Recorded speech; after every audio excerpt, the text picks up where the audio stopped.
Sir, you're charged with especially aggravated kidnapping. You're also charged with aggravated assault, and you're charged with theft of a firearm worth less than $2,500. You're talking about stuff that is not relevant. Hello and welcome to the Court of Public Opinion. I am the recovery addict, and boy do I have a case for you today. Why is the dog chewing on this guy? I think they have got the wrong guy They there. got the wrong guy, and the dog was biting him. He roughened him up quite a bit. There's a lawsuit. 9 out of 10 judges prefer watching the Recovery Addict live stream in their courtroom. The fireworks are not done. Now we're getting commentary on the case. Is that correct? I didn't ask you to interrupt me.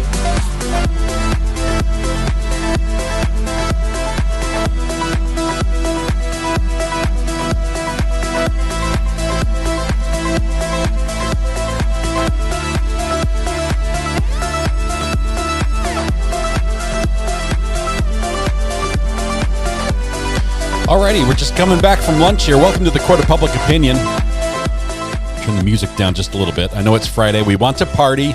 The weekend is here. Wait for it. It's not quite here. We can't quite start. We have a little bit more court to go through. I see everyone coming in, taking your seats. Thank you, thank you. Please file in, everyone, quietly, nicely, quickly, so we can get started. We don't have that much time. All right, we're almost there. That's correct. Did you see how the defense attorney has been using that correct statement over and over today? I think in talking with the judge yesterday, they settled on, is that correct, at the end of each sentence as being a good happy medium between, because he's the guy, between testifying and asking questions appropriately. Anyway, he's allowed to lead a little bit. I think he should be allowed to. What more? Seriously, you've seen it all. I will say this. You need to see this because we have a new offender, a new winner as far as the internet goes. Jill Ballard, congratulations, being first in chat. First in chat when lots of people were vying for the position, Jill.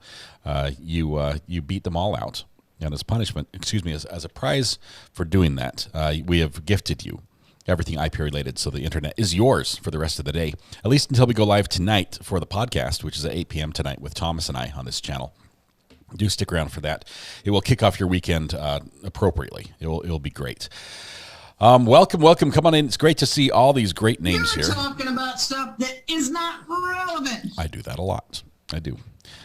He testifies, not leads. That's the objection. And yes, the objections were right. They were right. He is testifying. He's the beginning, the opening statement that you make, either for prosecution or for defense before the jury, is not to wrap up and conclude and make summations. It's to tell them what the evidence is going to show. The evidence will show, you will hear, you will see, you will hear from, you'll be able to touch, feel, smell, witness, lift, whatever the evidence is going to show. That's what they should talk about. Now, on closings, that's a different story. That's when he can weave all the pieces together and fill in the gaps. It's still not, as well. It's still not testimony. It's still not evidence. But it might be able to. The jury might be able to listen to that and get a good picture of the evidence they have gathered and put that all together. Anyway, so it sounded like he gave an incredible, just an awesome closing statement for his opening. He gave a closing argument for his opening statement. He is pushing it a lot. It sounds like the judge doesn't like him. I'll just say that. I don't think the judge likes him. Mr. What's his name? Mark Eiglash? Eiglarsh. I think Eiglarsh. It's a tough name for me to spell or say, but I'm going to learn it by the end of this trial for sure. Eiglarsh. Mandy, thank you very much for that. I need a pronunciation guide. Is it I like eyeball and then Glarsh like Glarshes? I don't know what it was. It's like GL and then Arsh like Marsh. That's my best get. Eiglarsh. But it's all like one syllable, right? Like Eiglarsh. I just don't know how hard of a G to put in there. Is that correct? That's correct. Judge definitely does not like him. It should not show up. I realize judges have a heavy job. They've got a big duty. They've Always earned kick their back, stripes. taking it Okay? easy. The fact that they have that little hammer up there, their gavel, and that robe, they've earned that position. They've put in a lot of time. They've been nominated and selected, and a lot of them have been retained as their name came up over and over, and people have voted to keep him there. They're no slouches, but I don't think it's good for the judge to blatantly be for one side or the other during a trial. I don't think that's beneficial. I think it actually opens up the doors to some dangerous territory. Nicole Goodman, this is a lawyer, so we can trust her. Iglarsh is the attorney that represented Dalia Dipolato. Thank you for throwing another name in there that I also cannot pronounce, Nicole. I appreciate that. There's a lawsuit. Dipolito. You can't pronounce it either. See, it's not my fault. I learned the name of the school, so you'll definitely get his name. I will tell you, I did cheat. I do have the name of the school written right here, so I can remember. Marjorie Stoneman Douglas High School in Parkland. We don't have a camera feed yet. We're anxiously awaiting that earthquake and disaster. It's been a little rough this morning, as the cameraman has, by my count, I think we're up to 10 times in this trial. The cameraman has shown a juror's face. Not just their feet, not just their dress, not just their a little bit of their hair, but their face, which is not good. Which is not good at all. He did say he moved the camera. I heard that when the microphone was turned on before he shut off the right feed, and we only got left ear. We had to make some adjustments. He said he moved the camera because of that. He has not shown the jury. We're going to see if he actually shows the jury and tries to get as much of them as he can. Again, I think the judge is going to get wind of this and is going to shut it down. Not shut down the feed, but speak very harshly to the cameraman. And I hope he does it so we can all hear, because we want to hear all those things. All right. Hopefully your lunch was great. I'm trying to remember what I ate. It was, yes, I can tell you. All right. It was, Court is now in session. it was cold pizza. I cooked DiGiorno pizzas, which is pizza out of a box, for those that don't know. You buy it at the store pre-frozen. You just open the package and stick it in the oven, and there you go. Voila, pizza. It's magic. I cooked 3 of those for my family yesterday, and they ate 2 of them. So we had one of them left over that we cut up and put in Ziploc bags and put in the fridge. And leftovers are good for exactly 24 hours, for those of you that don't know. Anything after that is just, it's yucky. It's yucky. Don't eat anything that's been more than 24 hours old. I just can't do it. Anyway, it was yesterday's pizza, so I went ahead and had that with a little bit of dip for the pizza. It was delicious. And that's it. So lunch is here, and we're back. I did also during the break look up and just verify the official documents about Bryan Kohberger's case, the hearing that's happening today about the gag order. The official documents do show that only specific media outlets are permitted to even watch the Zoom. The Zoom information has been redacted from the documents, so the public is not able to get in. They don't want the public to see this. And also, those media outlets that are allowed to be there are not allowed to record or broadcast that Zoom meeting. So there's nowhere we can go to actually watch that. It's possible. It's possible that an outlet that has permission to be in that Zoom meeting might sort of give a summation of what they observe, but you're not going to be able to watch that anywhere, unfortunately. So we're going to have to sit back and kick back, take it easy, and wait for the reports to come out after it concludes, so we can hear what happened. And I'm hoping that the judge comes around. Can the camera mistakes throw the trial? Is that correct? Cachette, I don't think so. You might have a juror who says, "Oh, my face was shown, I'm out," and the judge might indulge them in that. But at the same time, all these jurors, anyone can walk into court. Anybody, it easy. and you guys have mentioned this in chat several times. Anyone can walk into court as a member of the public and look at and identify and say, "Oh, I know that guy," or you can't take a picture of them, but you're like, "Oh, these are the jurors." You can describe them. The court artist can, I don't think they draw pictures of them, but everyone can look at them. People can find out who they are. So it's not that different, but it is, I guess, it's a little bit different to have your picture broadcast as opposed to somebody in court seeing it. I have a feeling there's going to be no cameras for the trial. Ashley, that will make my trip there a real downer. A real downer. We'd have to rethink and maybe go somewhere else. Pizza warmed up in the air fryer is awesome. I need to get an air fryer, Debbie. I'm always the last one on the curve. I just barely got a what's one of those little pressure cooker magic pots that boil eggs and make them easy to peel. What's that called? It's not. I know it's a pressure cooker, but it's like Instapot, right? Instapot. We barely got one of those. Okay, I realize they've been around forever. Thank you, Debbie. But I still have not gotten the air fryer kick. We'll have to wait on that. Let's see. Always hear great things about air fryers. Love my slow cooker, though. Here we are right after lunch, and you've got us talking about food. Charmaine says I live in Washington State, close to Idaho. We'll have to come visit, Charmaine, when Moscow happens. A couple of you asked where Mrs. R.A. headed to. I believe she left and took the kids to the North Carolina Aquarium today. As part of, even though it is summer, we still do summer school trips, and this would be one of those. So she's going to take them down to the aquarium and then come back, hopefully. That's the idea. So I might see her again tonight. The aquariums are awesome, and the North Carolina ones that we go to are just absolutely the best. Okay, we've got a feed now. It's our first feed right there. It's early. It's mono. We'll watch as everything happens. Ooh, that's a photographer if I've ever seen one. He's sitting on the front row, first of all. He's carrying a camera bag. And there we go. White balance. Yep.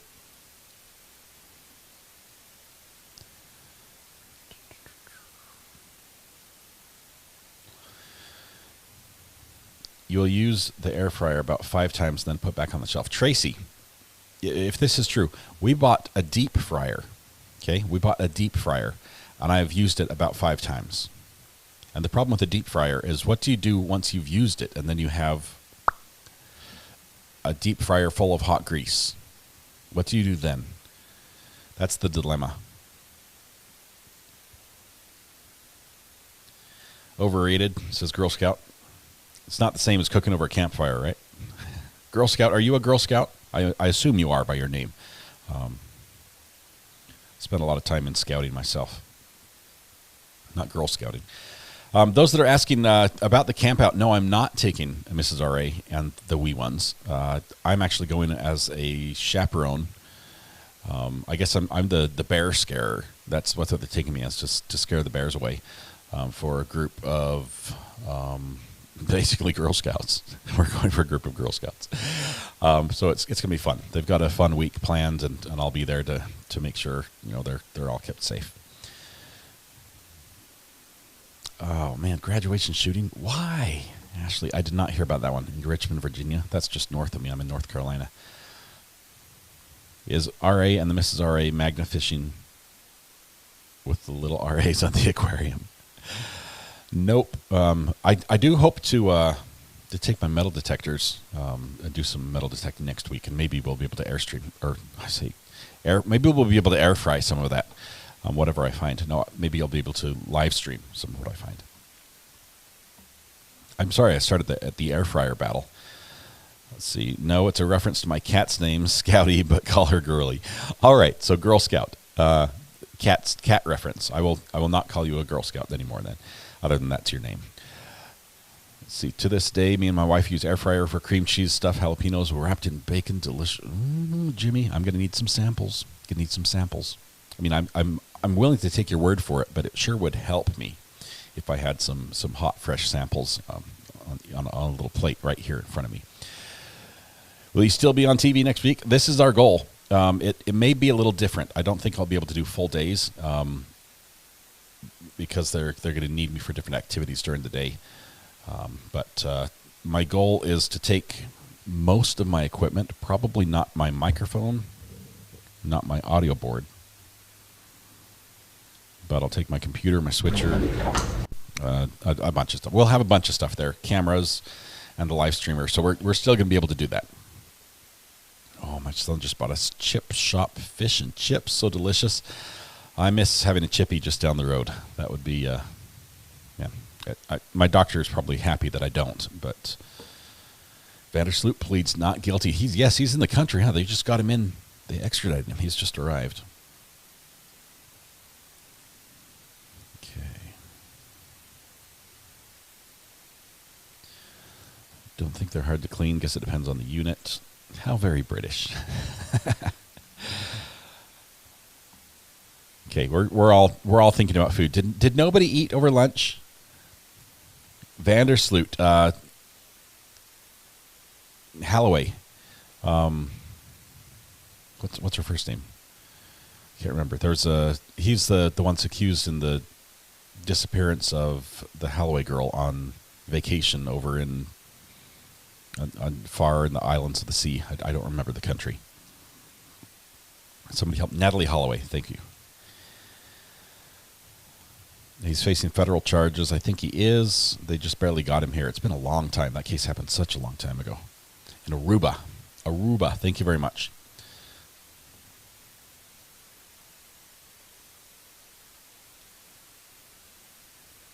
Vandersloot is something else. He's already serving prison time in Peru for a different murder. I thought that he was. Isn't that the same one, Vandersloot? Did I conflating what it's called when you put the two together? Friday, my brain is not working today. Sorry, all the big words are gone. Now I'm hungry. This is for extortion. So is the hearing on Bryan Kohberger not live? It is not live. Feet. I checked just for you. I know you had asked about that. The best we can do is follow some of the main media outlets that are up there that follow the case. Probably Twitter is going to be your best bet to find out the latest information. But it's not live. It's not allowed to be recorded. It's not allowed to be live streamed. But there is Zoom. It is held over Zoom, and they won't let us access it. It's No Brain Friday. I'm participating in that one, Stephen, as you can see. Okay. I was kicked back, taking it easy. Natalie, right guy, and conflate. Thank you, Adam, for answering all three questions at the same time. Vandersloot killed another girl after Natalie disappeared. He committed another murder after the Holloway disappearance. Okay, but isn't that the same one? He killed a woman in Peru, and now they've extradited him to the U.S., right? Oh, we might have some sound here. I think we're ready to go.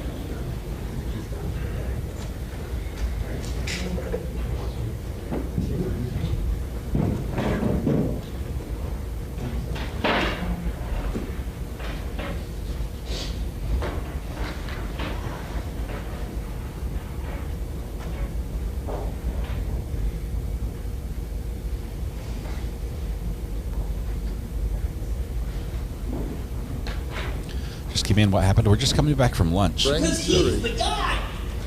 Just coming back from lunch. We're waiting for, I guess, the jurors to all be there. Judges on the bench. As soon as the jurors are all in place, they'll come in and tell him. Then we're going to see if we have anything before the jury needs to be brought in, and then jury comes in. Not sure what that one is. Do I have something on my back? Is that what do I have like a kick me sticker on my back?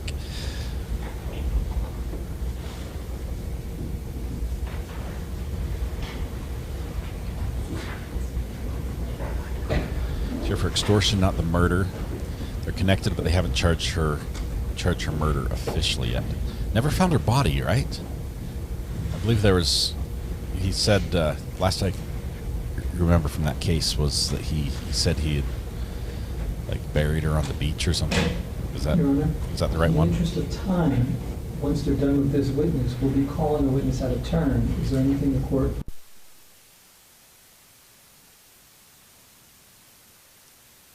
I will say the defense attorney is very respectful, even though he breaks the rules a lot. And we've lost our camera audio.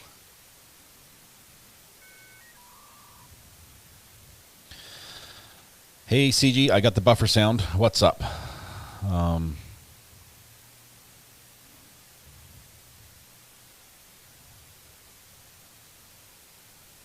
Peterson, 197166 CFNA. I have Ms. Gomes, Mr. Kilmer present for the state. Mr. Iglar is present for Mr. Peterson. Mr. Peterson likewise is present. We are outside the presence of the jury.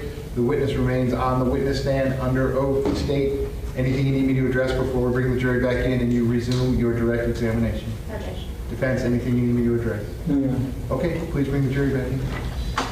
I'm going to give thank you, CG. I'm going to be giving updates as we get them online. We have several people, both our mods and me as well, that are monitoring that BK situation for that case. As they become available, we will provide them to you.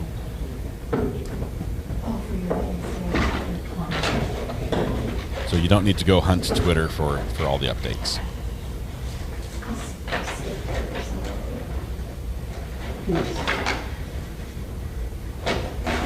Ms. Gomes, when your presentation resumes, this is going to be material that the TVs need to be off for.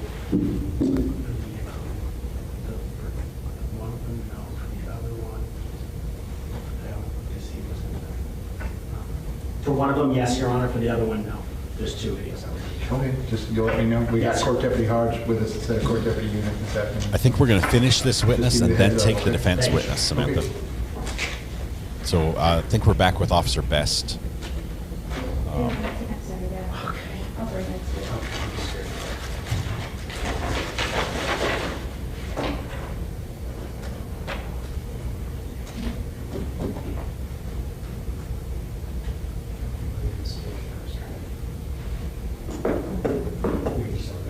For the first video, we would ask that they be down. So the first one, the TV's going to be on? Yes. Okay. Court Deputy Hodge, can you turn those TVs off out there, please? Thank you. So I believe there are monitors outside of the courtroom or in another observer room. All five? All five. Thank you, sir. Five monitors out there turned off.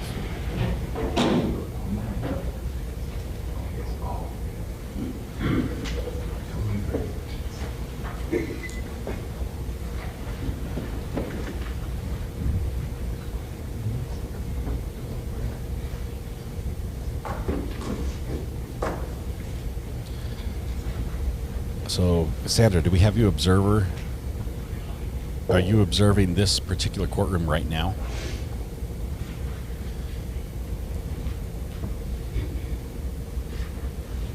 So that would put you right in front of the camera, I believe.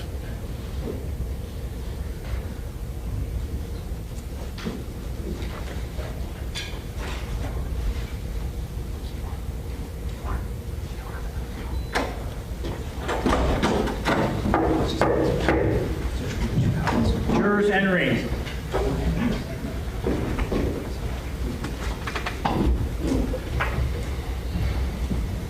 Ladies and gentlemen, welcome back. Come on in. Ladies and gentlemen, welcome back. Come on in. Once you're back in those same seats, you may be seated. All the parties may be seated. Ladies and gentlemen, those of you that are using the notepads, I'll give you a moment to get those notepads back out.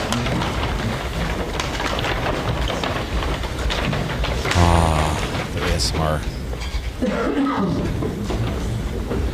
I was covering up Sandra. Okay, ladies and gentlemen, when we took our lunch break, we were in the middle of the direct examination of the witness. We're going to resume at that point. The witness remains on the stand under oath. Ms. Gomes, when you are ready, you may proceed.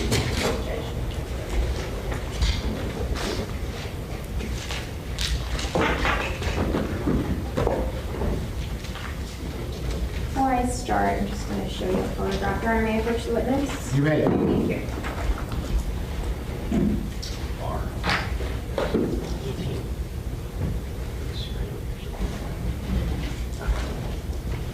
We can leave the screen off, Judge. You want the I do want the projector. witness to see. Yes, the witness. And, I'm actually going to show this to you first. I apologize. I'm showing you what has been pre-marked as states are. Please take a look at that photograph. You can identify which one of the two gentlemen we see there is yourself versus the defendant. And is this a fair and accurate depiction of where you were standing on February 14th of 2018? It is. At this time, the state moves into evidence what's been pre-marked as states R as states 18. Any objection? No objection. Without objection, states R for identification will now be in evidence. That is State's Exhibit 18. And on this photograph, if you please tell the jury, I know it's kind of hard to see on the screen, but are you the man on the left or on the right? On the left. And is this where you were standing next to the defendant? Yes. And is that the location that he then stood throughout the duration of the time that you saw him? From what I saw, yes. Your Honor, permission to now play for the jury what's already in evidence as states 6F8. This is F8 of State's Exhibit 6? Yes, Your Honor. All right, you may proceed. So as they're playing this video, I believe it will have no audio. That's my understanding. If it does have audio, it's probably going to be police radio traffic. This is still on direct. This is Mr. Richard Best. He was a police officer for the Coral Springs Police Department. Now works with the U.S. Coast Guard. He was there on scene that day.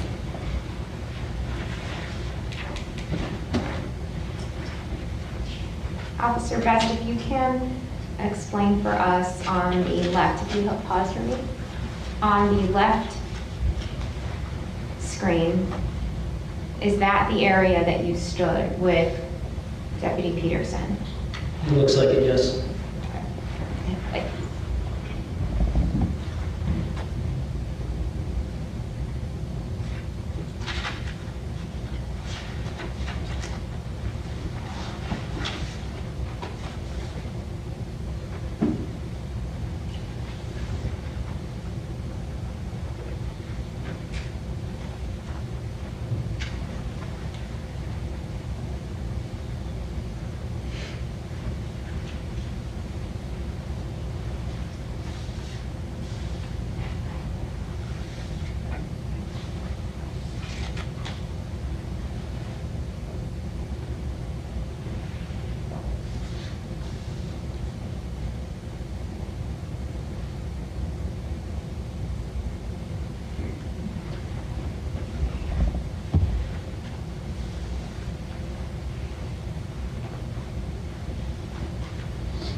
They are watching security camera footage right now of the events as they transpired that day.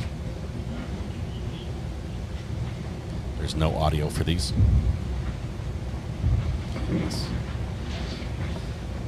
Blue fishing shirt would be our shirt of choice for.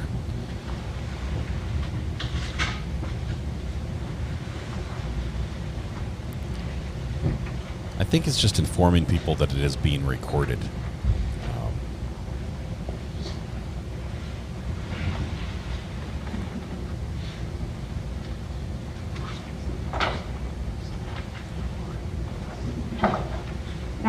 At this time that those officers are positioning themselves, you are all under the impression that the shooter may very well still be inside the building, correct? Absolutely. And can you describe for the jury where you were? I believe at this time I was still next to the defendant. And are those the officers that you then join and assist in entering the stairwell eventually? Yes. You gonna play?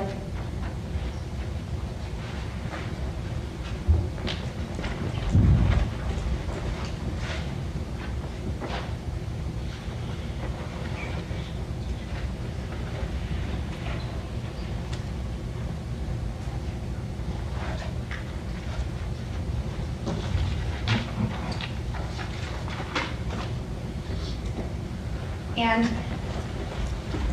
when those officers enter, and you can see that officers have started entering the building, you describe for the members of the jury what's going on in your mind at that point.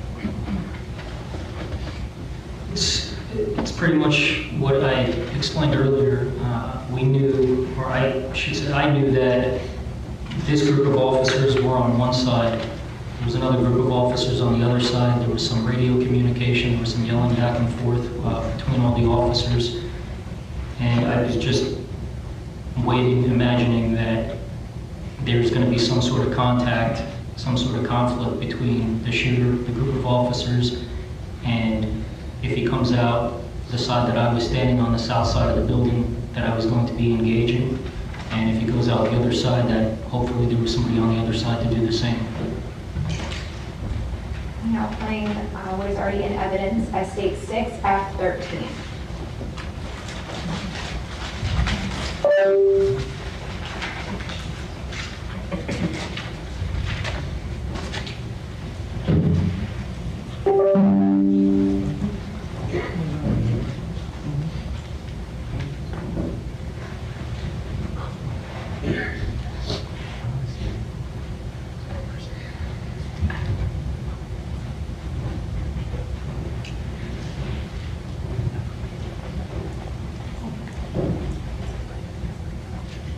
Judge, we can turn the cameras on.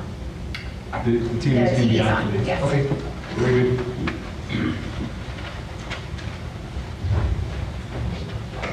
Your Honor, is it okay if I stand here so I can... That's fine. You may proceed.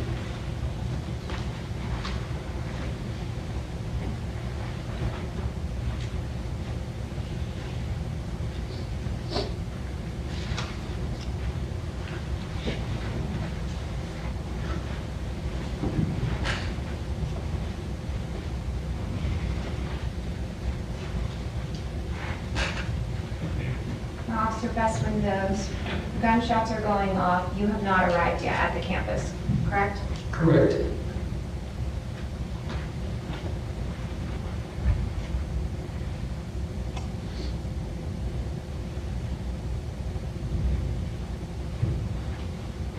And do you recognize on camera the defendant? Yes. And that's where he was standing when you encounter him? Yes.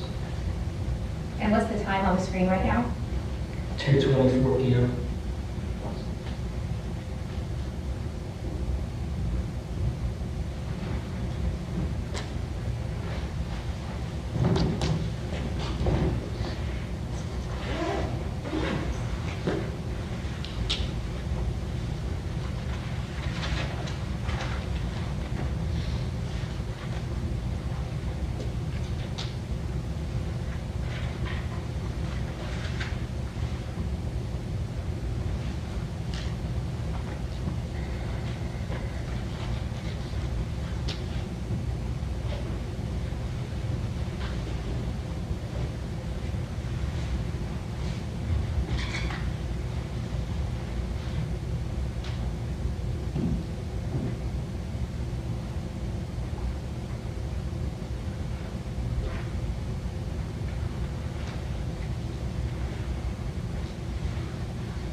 And Officer Best, you're not on campus at this point to hear the gunshots that are going off, are you? No, I'm not.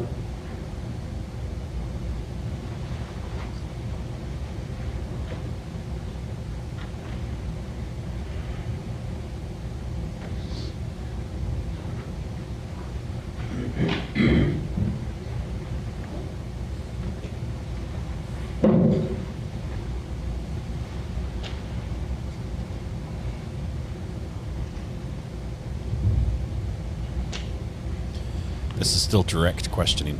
Defense has not crossed him yet. That's probably going to be some spicy questioning here. He gets a lot more confrontational when he crosses police officers.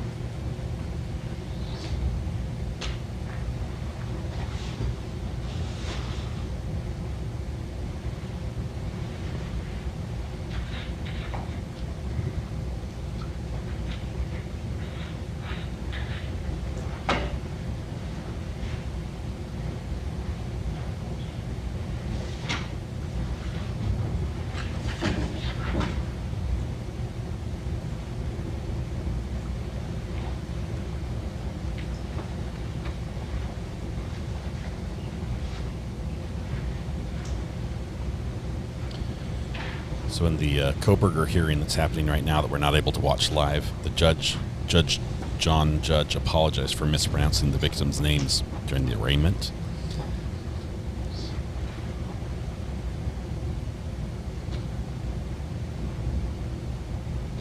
The Goncalves family is arguing through an attorney, is arguing for the motion to amend the clarity of the gag order. There's no family in the courtroom.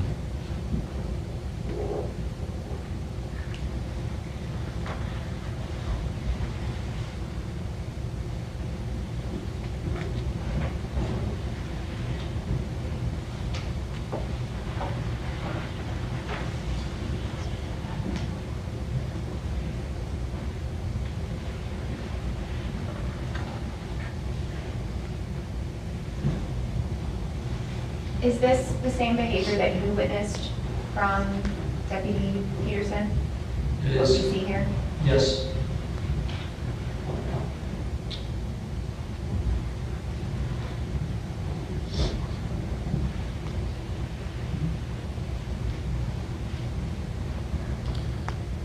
Attorney Gray for the Goncalves family is sort of pushing the judge and saying, the judge is saying, would you be more comfortable if we had certain restrictions on what you could say in this gag order?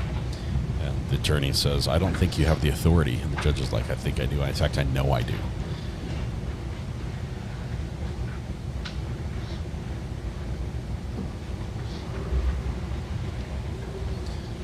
So we're getting our BK updates while they watch video here that we can watch.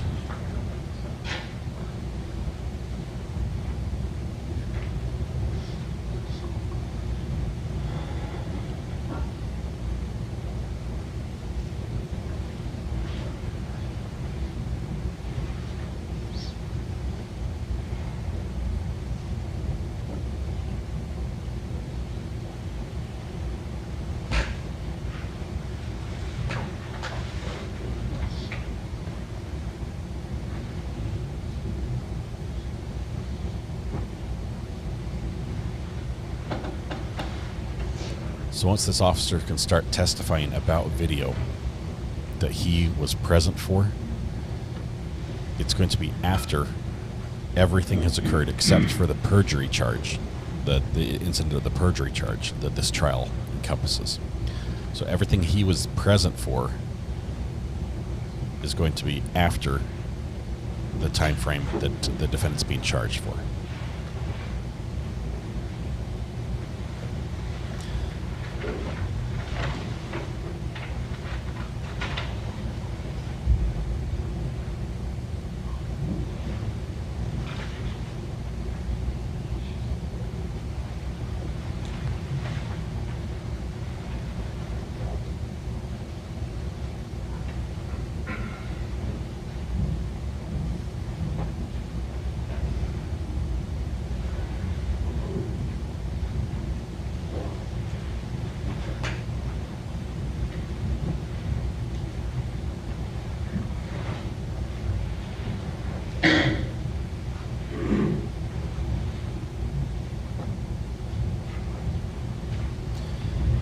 I believe the perjury charge has to do with him saying he heard like 3 or 4 shots or something like that. He recounted something during this investigation that they felt that he lied about.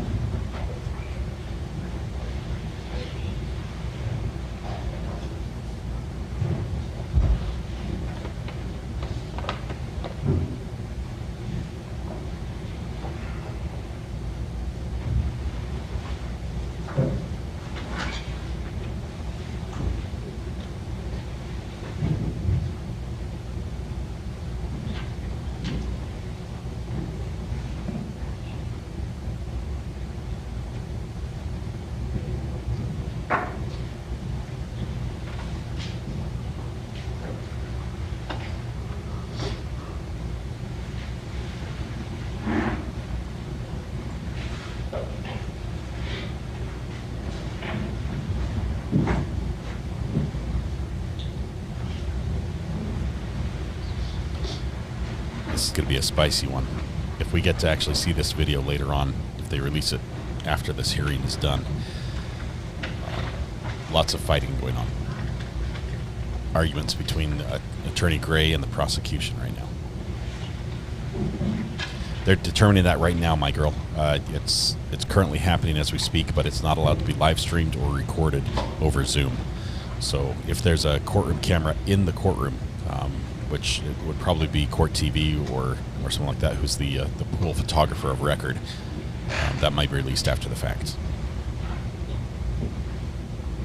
Let us know when you recognize yourself on screen. I think I might have just went by to the left on the top over there.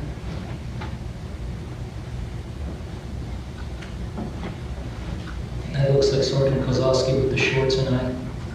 Okay, and what is the time on screen now? 2:34 p.m. And when you approach, is the defendant still standing in that same spot behind that pole that we see? Yes.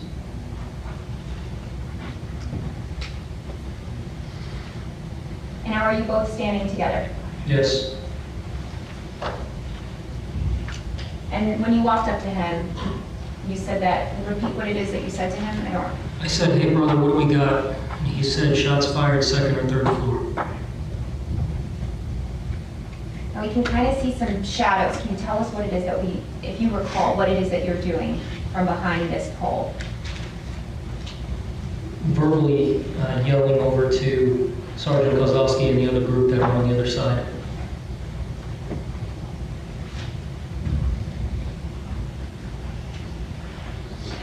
What is the defendant doing while you're doing that?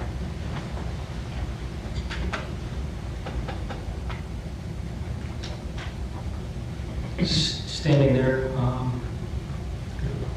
believe he may have had his firearm in his hand, but standing there. I know he was touching his radio a couple of times, but that's really it. Now this goes on for 45 minutes. I'm going to skip, so we don't have to sit here the entire time.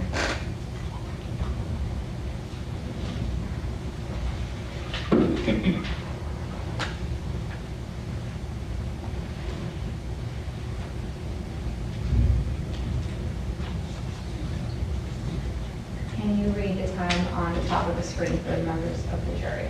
3:10 p.m.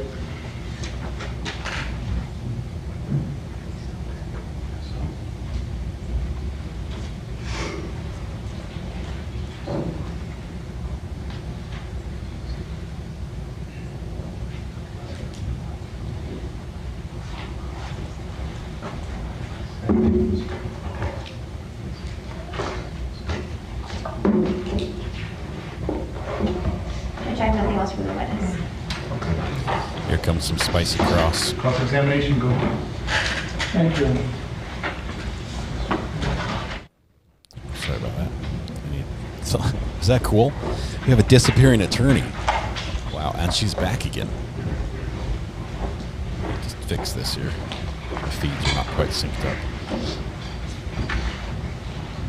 Good afternoon, Mr. Best.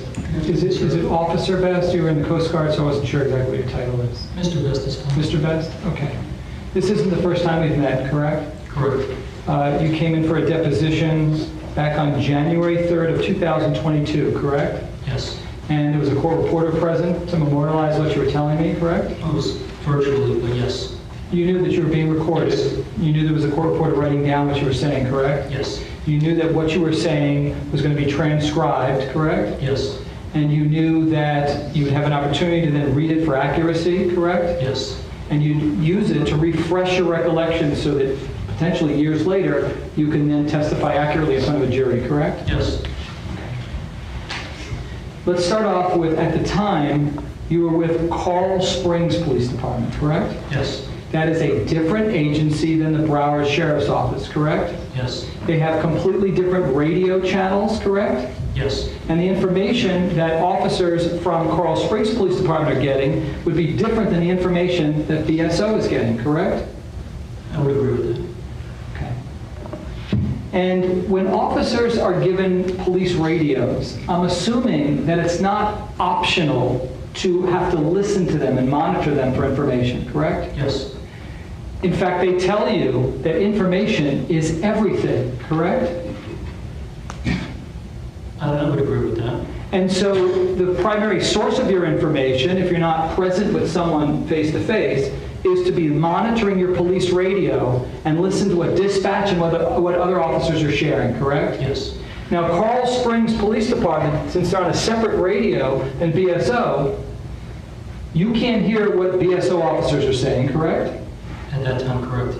And you also, they couldn't hear what you guys are saying, correct? Correct. Which means they also couldn't hear what your dispatcher was telling all of you, correct? Yes.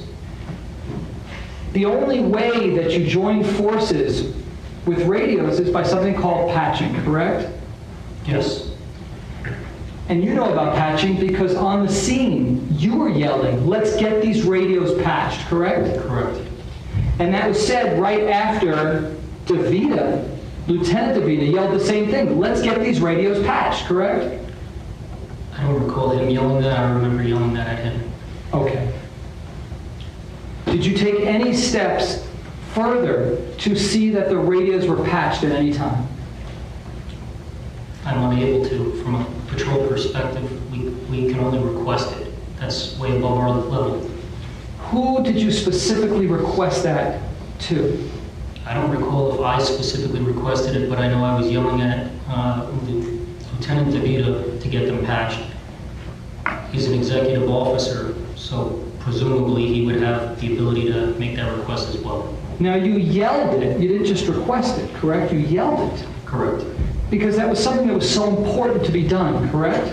Yes. Tell the jurors why it's important for my client's radio to be patched with Coral Springs. Well, it works both ways, either way. When you have multiple agencies, we learned this from September 11th, way back, and somehow we still have issues with this today, but this particular example, if you have Coral Springs, for example, in the Broward County Sheriff's Office, an officer or a deputy can make the request to their dispatch to patch the channels.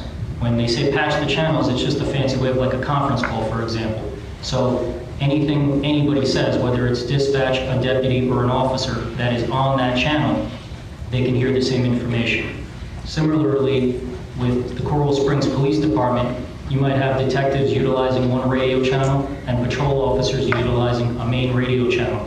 If the detectives get into a critical incident or a foot pursuit or something significant, the dispatchers may patch the channels through. So instead of having somebody in a high-stress situation having to switch the channels, the dispatchers can do that for you, and the two channels are merged.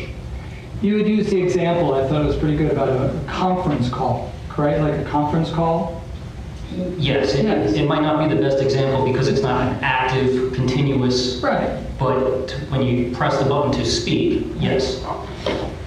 So it would be unfair to hold someone responsible for material discussed during a conference call unless they're on the conference call, right? That's a confusing question given this situation. I got it.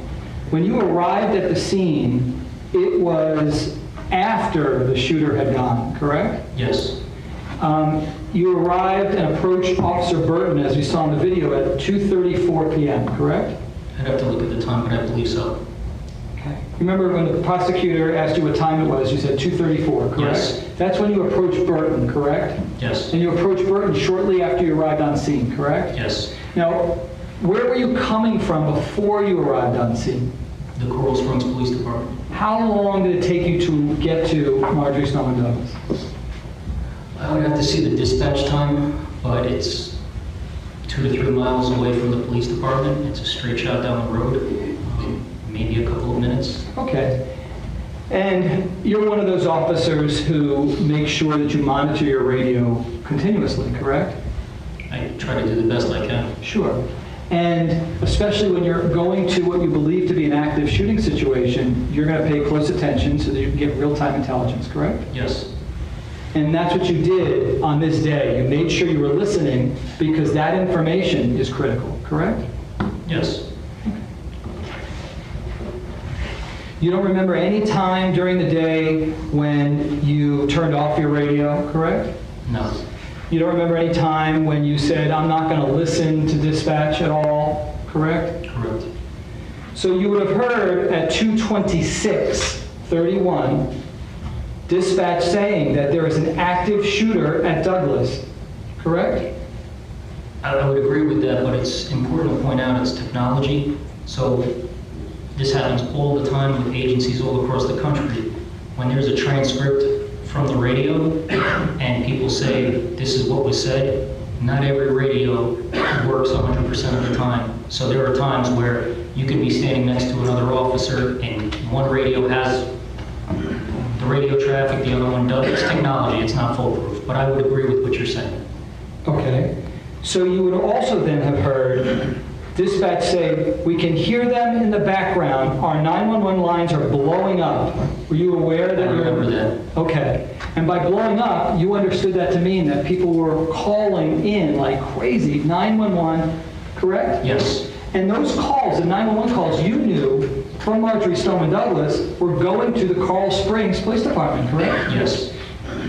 You also knew that they weren't also going to BSO, correct? I did not know that. Okay. And they inform you at 2:26:31 that we have multiple units on the phone. Some are getting EMD. It is confirmed. What is EMD? I don't recall what you're referencing. But do you know what EMD stands for? If you tell me what it stands for, I'll let you know if I know. But I genuinely don't know. That's why I was asking you. You don't know? There's acronyms for everything. I'm sure it means something. It's not coming to me. I got you. So 2 minutes later, you would have also heard Burton specifically announce on your radio, white male, ROTC uniform, burgundy shirt, correct? I remember that, yes. So before you even get to the scene, by the way, which was 2:34 p.m., correct? Yes. We're talking about 6 minutes earlier, you're hearing a description of the specific shooter that was on campus, correct? Yes. And then dispatch repeats, white male, ROTC uniform, burgundy shirt, correct? Yes. And you remember hearing that before you get to the scene, correct? Yes. And then, 25 seconds later at 2:29, Burton announces on the radio, last seen in the 3-story building north parking lot. You heard that, right? I remember that, yes. And you assumed that they were referring to this guy, this white male, with the ROTC uniform with the burgundy shirt, correct? Yes. And he was last seen in the 3-story building. And you took that to understand to mean the one that you were in front of, the 1200 building, correct? Correct. All right.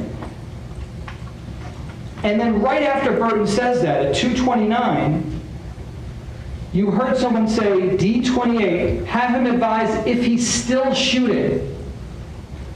And then Burton says, I'm with Douglas SRO getting information. You remember those dispatch transcripts? D28 would have come out as Delta 28, which is a sergeant. Okay. And it does vaguely sound familiar to me. Okay. At the time, though, that would have been fresh in your mind, correct? Yes. You have a pretty good memory. You hear things, you remember it, correct? I try the best I can. Okay. And then 47 seconds later, your dispatch, Coral Springs, advises that there are 3 victims down in room 1216. You remember that? I remember dispatch saying there were victims down. I don't remember the room number. If you're reading it, I'm sure that was said. It's just not. Okay. I can't specifically recall the room number, but I remember hearing victims down. Let me read the whole thing and see if you remember it, okay? Because I stopped. Objection, Judge Hearsay. Yeah, that's sustained. Do you remember them specifically advising you that it was in the freshman building? Do you remember those words? It sounds familiar. I can't say 100%. Got it. If they said it back then, that would have been something you would have listened to, correct? Objection, speculation. Well, the speculation objection's overruled. Sir, I don't want you to guess. If you have personal knowledge, you can answer the question, or you can say, I don't know. I don't recall. Okay. And you would have paid attention to the radio when you were informed that an officer indicated that the person had a long gun. I see one, looks like a custodian down in front of the building. We're trying to locate. We don't know where he's at. Do you remember hearing that transmission? A lot of this sounds familiar. I can't definitively say verbatim word for word. Got it. Do you remember Burton saying, and this is again a couple minutes before you arrive at 231:31, I will let you know where it is. It's the 3-story building, is at the northeast corner. It's considered the freshman building. Yes. You remember Burton saying that, correct? Yes. That's again, you're adding that information to your real-time intelligence, correct? Yes.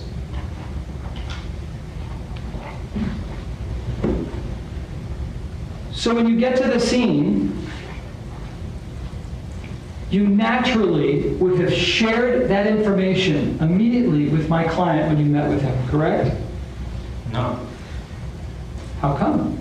He's present on the campus, and it's his school, so I would have assumed he probably was the one that maybe provided that information, or he at least knew the information. If I heard you correctly, you just said you assumed that he had all of that information already, correct? Of course.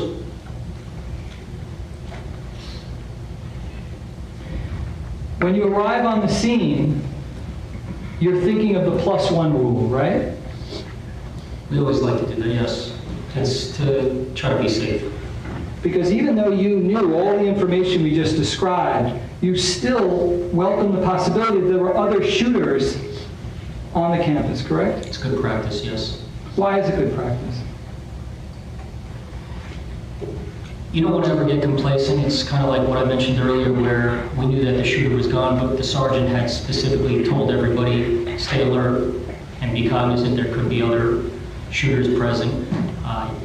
If you find one weapon, you should search for a second weapon. If you find one shooter, you should search for a second shooter. It's a way to avoid being complacent, and it's just standard practice across the country for law enforcement. Did I hear you correctly? You're saying that you knew that the shooter was gone?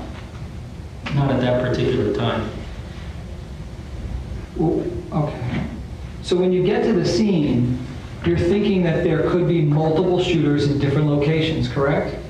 When I arrived on the scene, I definitively thought there was at least one shooter, and then for good practice, I was cognizant that there could be additional shooters. Gotcha. And so naturally, with all that information, knowing that the shooter is inside the 1200 building and that there are people injured and or dead, you ran into the 1200 building, did you not? Not immediately. Why?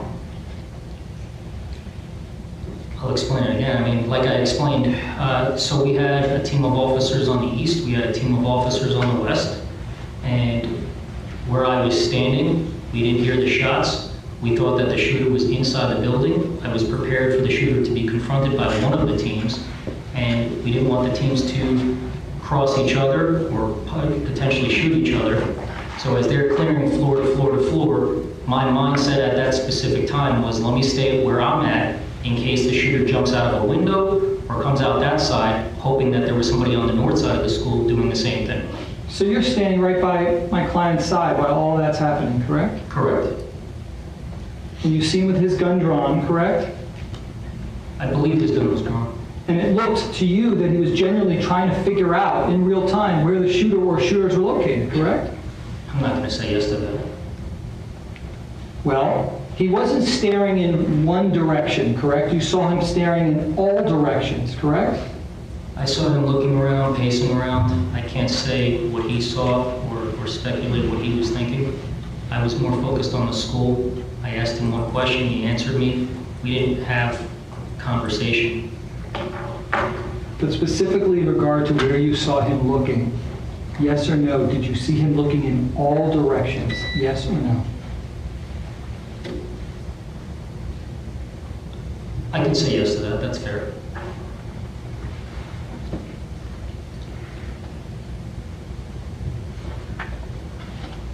Now, by looking at the 1200 building, you can't tell by looking inside anything, correct? You can't see through the windows, right? I was unable to see through the windows, yes. Right. So to know where the shooter or shooters are located could not be done by looking into the window, correct? don't want to say yes to that because he specifically told me second or third floor of the building. So, I mean, by that account, you would have to ask him. If you hear noises, you can reference where you're hearing the noises from. It might not be specific, but You assumed that he was getting his intelligence from his school radio because you saw him on it and then relaying information to the officers present, correct? I never said that. Page 30. Okay.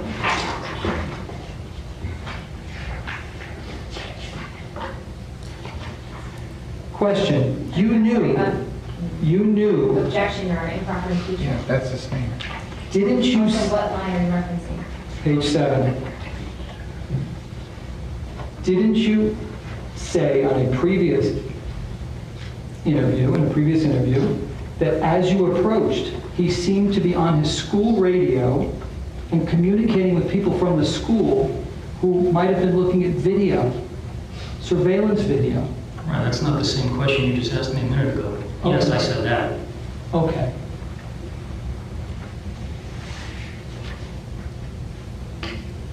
And just so we're clear, as you're standing there looking in through the windows, there'd be no way, if you're looking at the second floor windows, for example, there's no way to tell anything that's going on inside the second floor windows, correct? Objection, speculation. Well, that's overruled, sir. If you have personal knowledge, you can answer the question. Go ahead. It's not a yes or no answer. I'll answer it if you'd like. Okay. From where you're standing, you can't see what's taking place in the hallway or in the classroom, for example, but if somebody approaches one of those windows, you could potentially see what's taking place at the window. Let me clarify. From where you're standing, right next to my client, and you're looking up at the second floor, you can't see in those windows to see any shooter or kids, correct? Correct. And then if you're looking at the third floor, there would be no way to know that there's a shooter or kids in there, correct? Not visually.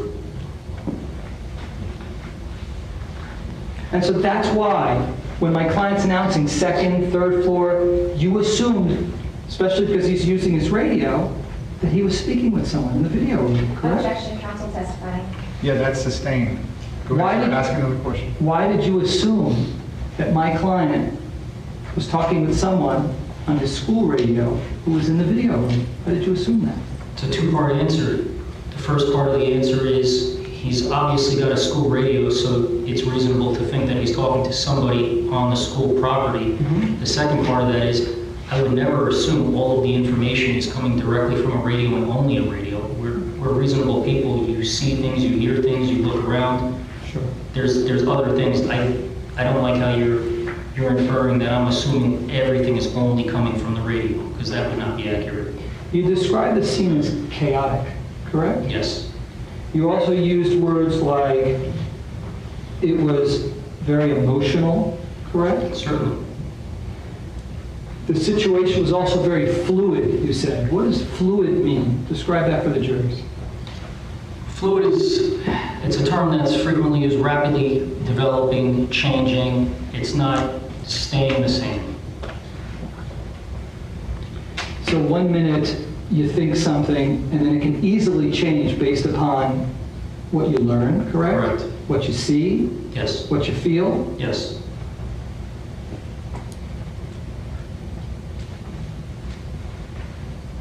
When you arrived, you were worried about sniper fire, correct? Yes. That's a reasonable thing to be concerned with under the circumstances that you were confronted with, correct? Yes. And you were standing next to my client. Did you feel that the sniper fire threat was gone, or you also felt it at that point? It was a little bit of a concern. I was watching the windows, knowing that I could be in the line of fire. Okay. Which, again, you were literally within a foot or two from my client, correct? At times, yes. And it was a pretty good place to take cover because there's like a concrete wall right there, correct?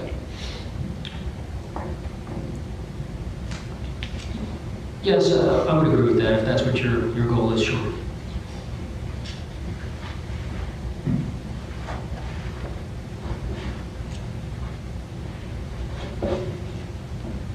You saw a lot of people frustrated with their police radios, correct? mostly from the sheriff's office, but yes. Let's talk about that.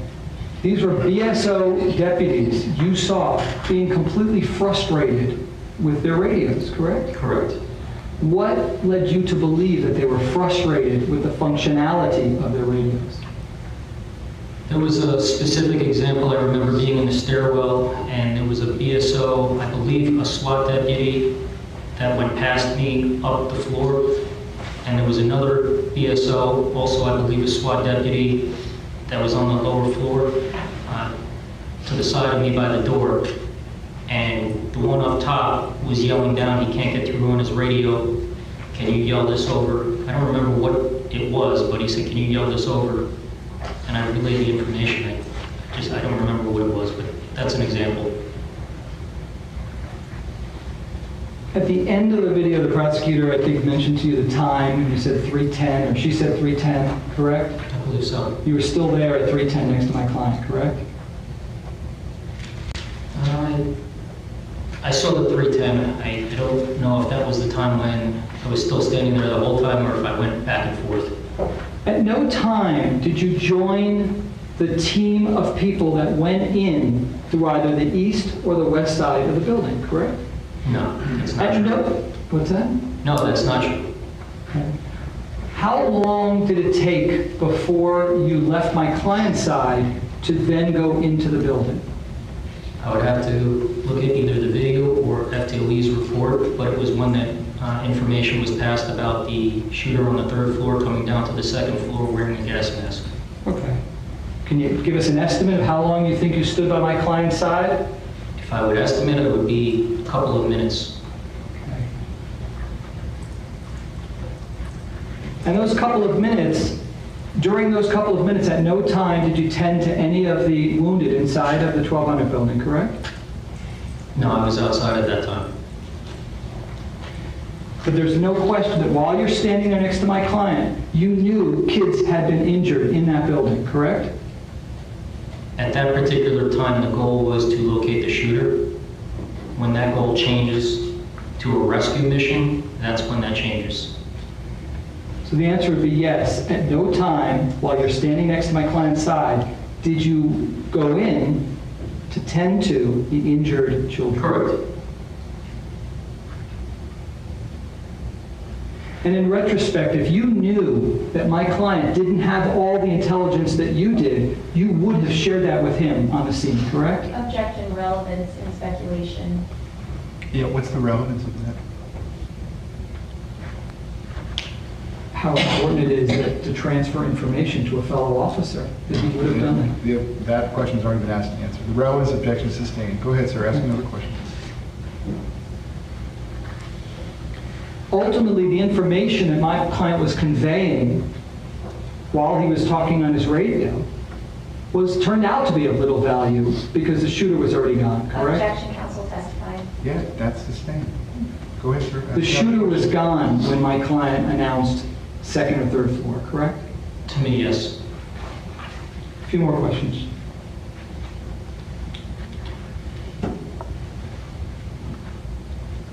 The prosecutor asked you on direct about telling people stay away from the 1,200, 1,300 buildings, stay 500 feet away. And isn't that what they train you to announce when you think that people may be harmed by sniper fire? I've never received that training. Is it not prudent if you think that bullets are going to harm people in an area to keep them away from that area? Innocent civilians, yes. Fellow law enforcement, no. And this was around the time that parents were picking up their kids, correct? That would have been the last thing on my mind. To this day, I don't know what time the dismissal time is. Got it.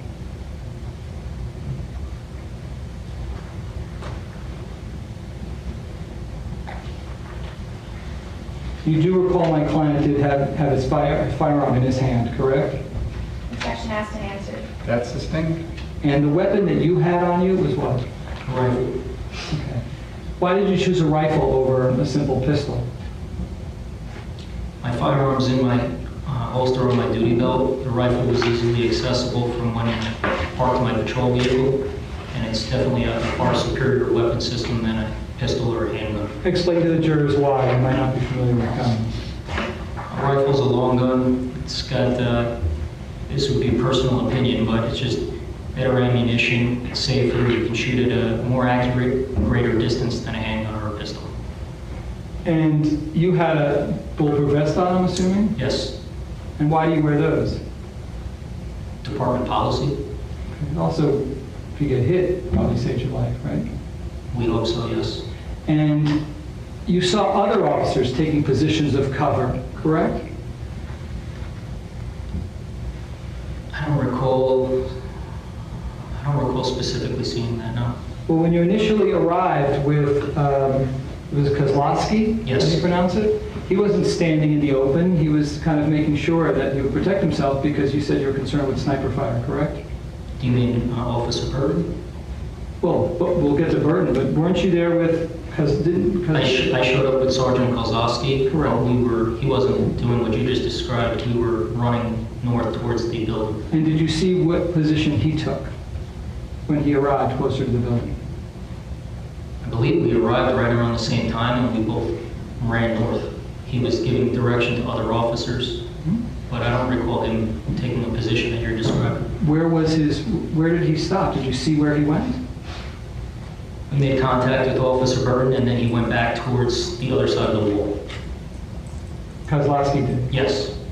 Okay, so he took a position behind the wall? Yes. Okay.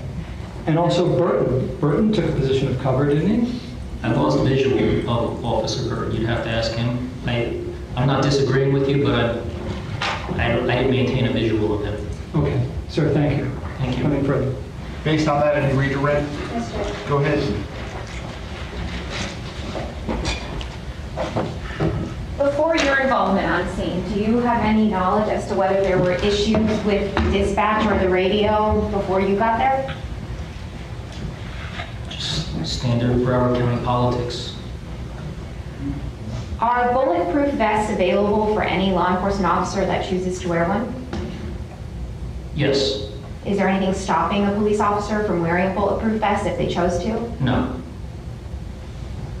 Which officer on scene was the source of real-time information when you arrived? The defendant. Was stimulus the determining factor for you on whether or not to enter that building when you arrived on campus? No. What was the determining factor? The information that shots were fired from the second or third floor of a specific building. Let me clarify. Was stimulus the reason you didn't enter the 1200 building when you first arrived? I understand you ran in. Yes. Okay, explain. This is, with policy, typically there are procedures for everything. Usually it's written as black and white, and then there's the terminology of it being gray. This is a gray one because on an active shooter, when you hear shots being fired, you are going to the building, you were going to the shooter, you were going to stop the shooting. But we had information that the shooter, we believed the shooter was present in the building, but we didn't hear gunshots. We've trained for that as well, but it's one of those, so it was a little bit confusing, but we had a very definitive plan, and that's what took place. If you can't tell where the shooter is, what do you do? Well, you have to try to find him. We believe that the shooter was somewhere on that campus, and it makes no sense to just stay put. You have to start looking for the shooter. When the information came that the shooter was still inside the building on the third floor, possibly coming down to the second floor, did the defendant join you in entering the building? No.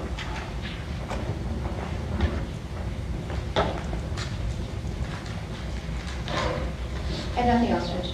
Based on that, any recross? I do. Go ahead. I just want to make sure I heard you correctly. You thought that the shooter was still in the building when you arrived?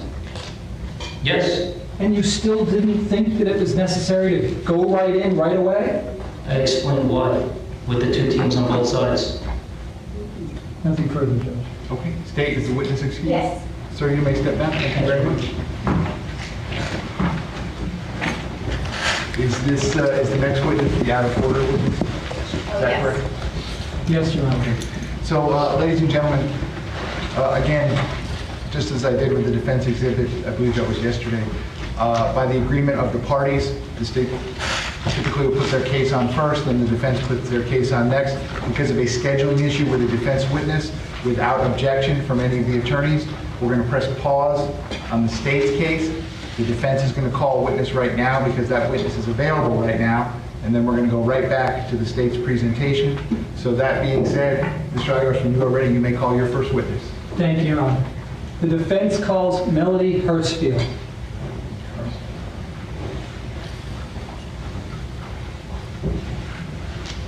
Okay, so now we've switched to defense. It's a defense witness, so defense will go first on direct, and then you'll have prosecution on cross.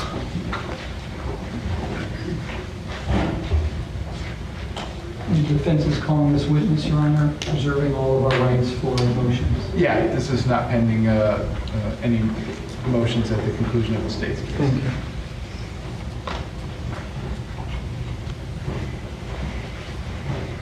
Ma'am, if I could have you come all the way up here to the witness stand, please. Once you reach it, but before you have a seat, you can just stop and look at me. Raise your right hand. You swear to tell the truth, whole truth, nothing but the truth. Please be seated.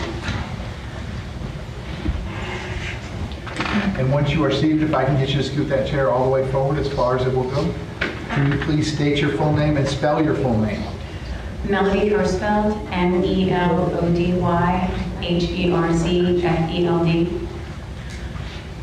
Mr. Igars, you may inquire. Thank you so much. Good afternoon, Ms. Hertzfeld. Thank you so much for coming in. What do you do for a living? I am a teacher. And where do you teach? I teach at Stoneman Douglas High School. How many years have you taught there? Well, now this year is past. Next year, starting, it'll be 20 years. Do you enjoy being a teacher there? Yeah. And what do you specialize in? I'm a theater teacher. And you're in which building? I'm in the 700 building. Which room are you in? 710. And how close is that to the 1200 building, if you can estimate? Like from here to that wall, like maybe 50, 60 feet. Okay. And the room 710, which you're in now, that's the same room you were in during the shooting? Mm-hmm. Is that a yes? Yes. How long does it take you just to walk over to the 1200 building? Couple seconds, like maybe 20 seconds, maybe. And you're on the first floor, I think? Yes. And you had a large class that day, didn't you? Yes. Why? How large of a class? We had like a very large theater program, and we had about 65 kids there that day. Is that normal to have that many kids? Yes. It is? Yeah. And what were you guys doing before the fire alarm went off? We were rehearsing, so we were in our classroom rehearsing. We scooch all the tables and chairs back, and music on, and rehearse our scenes. For like an upcoming show? Yeah, we were rehearsing for our children's theater program that we do every year. Okay. And there was a fire alarm earlier that day, wasn't there? Yes. And tell us what happened when you first heard the fire alarm earlier that day. We exited immediately, because that's what we're supposed to do. Okay. And later on that day, was it unusual to have a second fire alarm in one day? Yes. Tell the jurors about that. What was your thought when you heard the second fire alarm? To be truthful, I stopped everything and said, hold on, we're not leaving, we have to finish the scene. And just to delay, because I thought if I just delay a few seconds, that maybe it'll come on the loudspeakers and say, okay, don't evacuate, because that is typically what would happen. 65 in our class. And the fact that it was Valentine's Day, did that factor into anything? Yes, it was just like a very exciting, wonderful day. It was really like a beautiful day. It was perfect and perfect weather. Everybody's excitable and exciting in the room, so it was a great day. They never called you back in after that second fire alarm. You were hoping that they would, correct?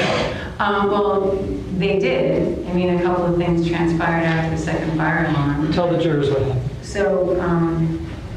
So once the second fire alarm happened, I said, hold on, nobody leave. I was actually videotaping the kids in the scene. I stopped recording that last bit of the song. And I said, just hold on a second, let's just finish the rest of that scene. And because there was only like maybe a minute or so left of it, you know, with teenage kids. And then we finished up, and one of my students said, come on, Hirschfeld, we gotta go. I'm like, okay, let's go. And it's really hard to get them out of the classroom. And I knew there would be stragglers, so what I do traditionally is stand at the door, open the door up, have my clipboard with all the kids' names on it, and I'm counting heads, and I'm getting the kids that are first out the door, and they're skipping and playing, running across the grass, taking the short way, which I don't like because their feet get grassy and dirty. And I'm still trying to get the kids from out of the back room. They're kind of trying to delay because they figured it's just going to be, we have to come back in, and they're lazy. And maybe about 20 or 30 kids were out on the grass, and I hear evacuate, evacuate. So I'm like, oh, okay, gotta keep going. Come on, let's go. And then I hear like fireworks going off. Let me stop you there. Let me back up. Yeah. Okay. First, just so we can paint the scene.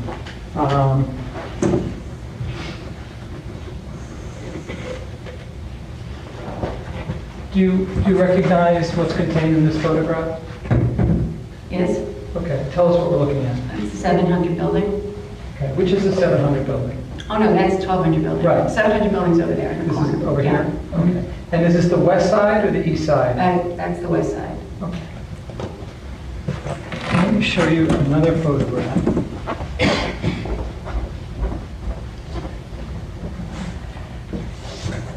Well, he's getting that ready. The judge is not going to decide today in the BK trial about the gag order.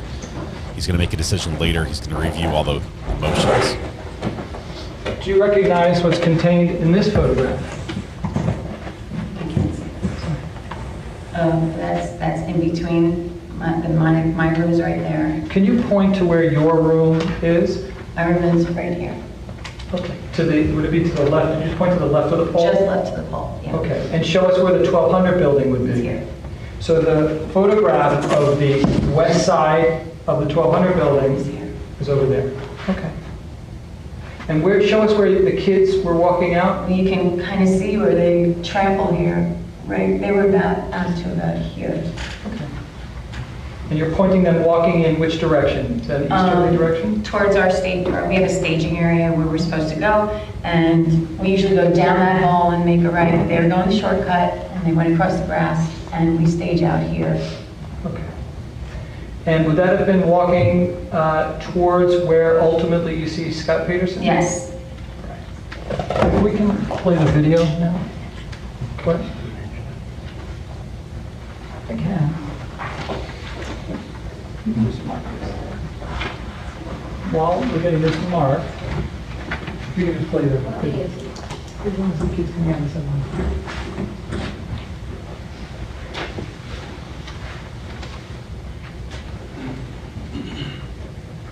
Mr. Killer, what is the exhibit that's going to be played? It's going to be 13, Your Honor. It's going to be F13 F13. of State 6? Correct. And everything can stay on for that? Yes, this does. They're going to play it on the screen. we're all going to watch. And I want you to just describe what it is that you're seeing. We're going to see this too. Just describe what you see. Okay, so now I see my kids coming around. Pause a moment. Okay. First, there was another class there. That's not my class. Okay. The kids coming in all the way in the far right. I think that's Alex. Okay. I think. And Dylan. So are you starting? You speak up. You didn't hear you. I think that's Alex and Dylan. I'm not sure who's in the front of that line there. Okay, so we can keep going. And they're walking and they're getting towards the grass. And then, I don't know. Pause for a second. Oh, Then all of a pause. sudden, yeah. Okay. What did we just see there? So they stopped, and you can see they're all like facing. This is so amazing. I've never seen this part before. I see them all looking. Let me stop you. The court reporter needs to hear everything that you're saying. Oh my gosh, I'm sorry. I see them all looking towards this way, which I've never seen this part without their faces covered, I don't think. Okay. So what do you see? So I see my class, I remember what I see there is them turning and running towards to come back to my class. But it's funny how they're all looking in this direction. What do you mean by that? Because, again, like, it makes sense to me. What makes sense to you? Because of that's gotta be when I heard what I thought was firecrackers, and it's from that direction. Okay, and what direction are you referring to? Towards the football field. Okay, let's talk about that now. Just finish with the video if we could. If you see anything else that you wanted to comment on.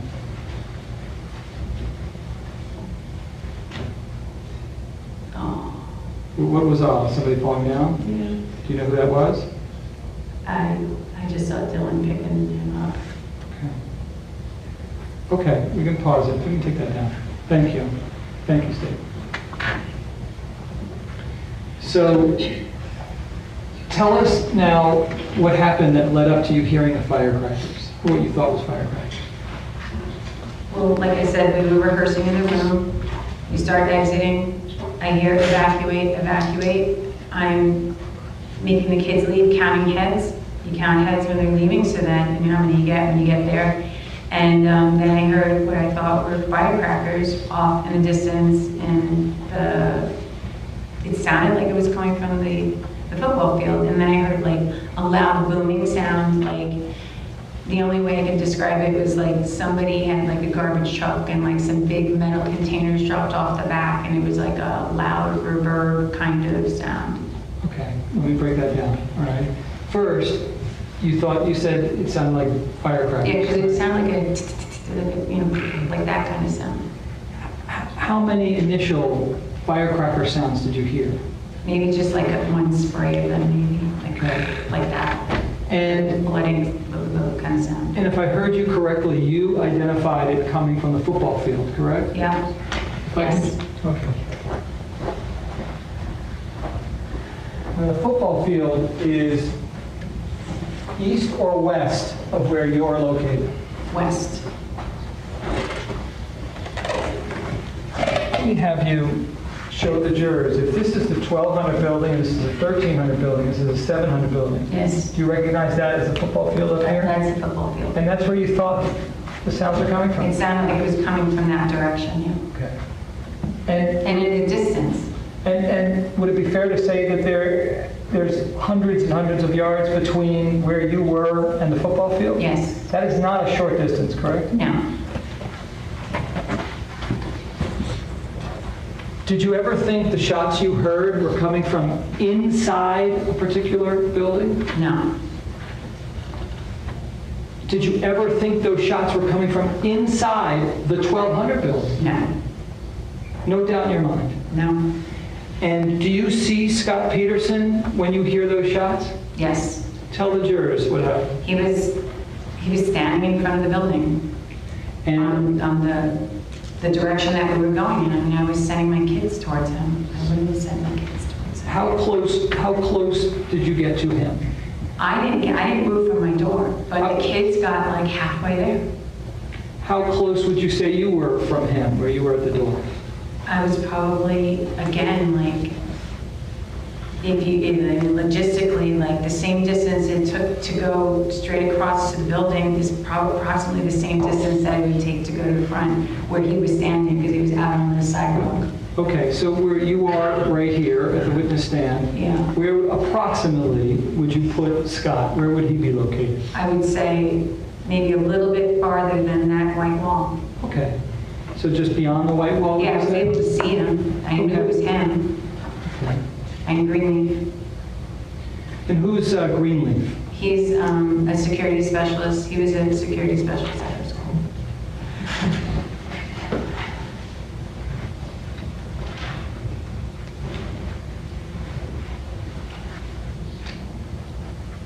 Was there anything about the sound in terms of an echo at all in that area? Of that sound of the firecracker? Yeah. And, well, it was just like a very loud boom sound that was like a reverbing kind of sound. Okay. And when you say reverbing, explain to the jurors what that means to you. It's like a hollow kind of sound, you know? Did you see anybody anywhere when you're looking down at the 1200 building? My kids. Other than that, anybody coming out of the 1200 building? No. You didn't see did you see what Scot Peterson did in response to hearing those sounds? Well, I don't know if he was responding to those sounds, but at the same time, and because I was sending them there, I could see him like talking to his walkie-talkies or something. Okay. Did you know which one, either as police? No. Okay. Shortly after you see him talking on his radios, did there come an announcement at all? Then and it was like, the kids go out, evacuate, hearing the sprays of the sound of the fireworks and that booming sound. Then I hear code red, code red. I hear Mr. Porter get on the loudspeaker and I hear code red and I'm like, oh my God. And I'm just like telling kids to hightail it back into the room. How quickly from the time you see Scot Peterson on his radio to hearing the code red? It was like seconds. It was literally seconds. And tell the jurors, code red, the purpose of code red, what does that communicate to teachers? That tells you like it's an active shooting. And what are teachers supposed to do? We're supposed to lock down the room and hide and get everybody accounted for. Are you supposed to bring your keys outside the room? Absolutely. I had them. I always wear a fanny pack, and I had everything that I needed in my fanny pack, thank God, that day, and that was it. Why would you ever not want to leave your keys in the classroom? Because you get locked out. And what happens during code red? And you got to find coverage, and no one's going to answer a door for you. I mean, they shouldn't answer the door on a code red. And so then the kids came back into your classroom? Mm-hmm. Yes. And you waited, correct? Yes. Okay. Now, you've worked with Scot Peterson. I mean, you worked with him for years, correct? Yes. And how would you describe him? He was a nice man. He was responsible at school, dependable, likable. You wouldn't describe him as lazy, would you? No. What else was he doing on campus that you knew of? Like sometimes, like when we would hold events, because I'm a theater teacher, we have lots of events, he would make sure that we have coverage for security. He's actually covered my events, I think, sometimes as well, so long ago. He would do like driver's ed course. He'd give the special cords out for the kids that, you know, did well in their driver's ed course. It was once a year, and he's like, can I get the auditorium? No problem, that kind of thing. He was, you know, a happy-go-lucky person. He was friends with everybody in the front office, and, you know, you could always ask him for help if you needed. I always felt like I could, I guess. Did it ever seem to you that he wouldn't get his hands dirty? No. Did it seem like he was a coward in any respect? Objection is irrelevant, Your Honor. No, that's overruled. Go ahead, ma'am. I think you already did, but you may answer the question. Did you ever see him break up fights? Yes. And did he ever do that without having backup? Yes, there was no backup. What do you There mean was by no that? backup. Like when you're in the middle of like you know, big things in a school with teenagers, it happens really fast. So a couple of times that I actually saw him, he was alone, taking care of making sure kids were getting separated and physically handling them to do whatever they needed to do. Okay. I appreciate you coming in. Thank you so much. Okay, cross-examination, go ahead.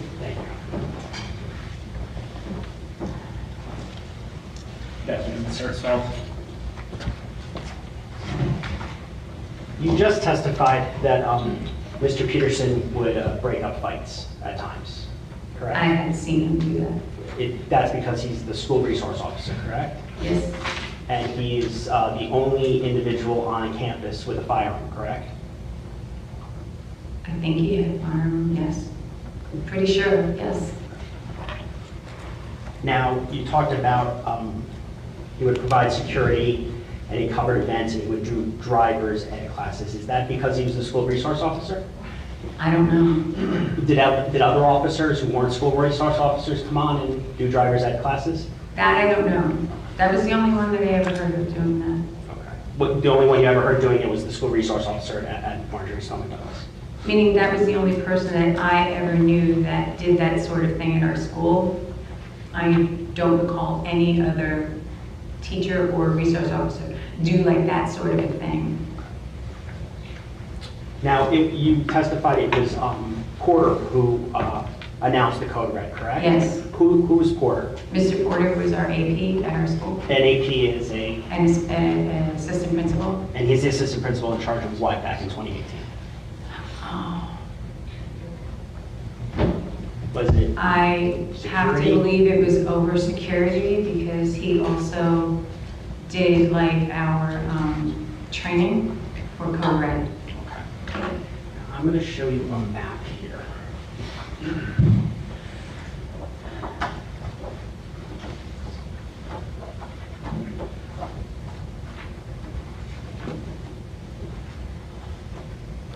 The defendant moved to North Carolina. He's back in Florida for court. He's out on bail.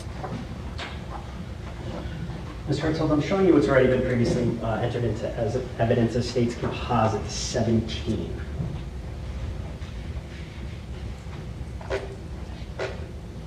Do you recognize those buildings? Yes. Okay. And you can actually utilize it's like a touch screen. Yeah, I see my car. You can see your car, is that what you said? Yeah. Okay, so I'm going to clear this for you. Okay.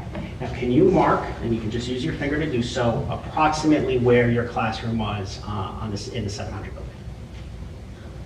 building? There-ish. Okay. Now, you earlier testified that during the second fire alarm, you never really left the area of your door, correct? I didn't. You did not, yes. We're just talking about you here. Yes.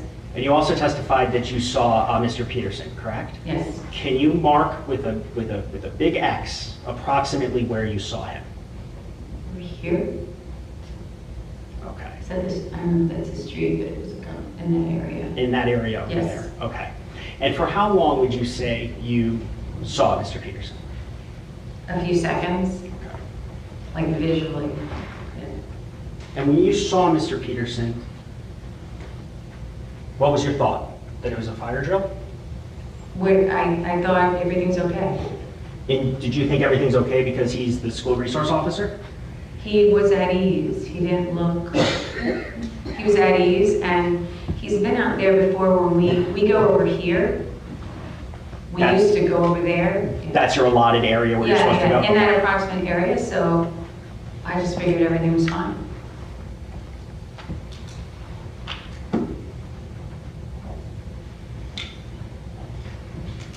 Now, you're familiar, you had heard gunshots before February 14th of 2018, correct? No. So it's the first time you ever heard gunshots? If that's, I didn't even know what they sounded like, no. Okay, but you heard noises that day that you now know are gunshots, correct? Yeah, that's what they sound like all the time, yeah. Okay. And you testified that you thought it was coming from around the football field area? Yes. Okay. When you came out of your building, were you facing the 1200 building? I was facing him. You were facing, so you were facing kind of, I guess this would be northeast. Is that correct? I had my back, the door opens out to the courtyard. So I had my back up against the door, so I was facing towards him.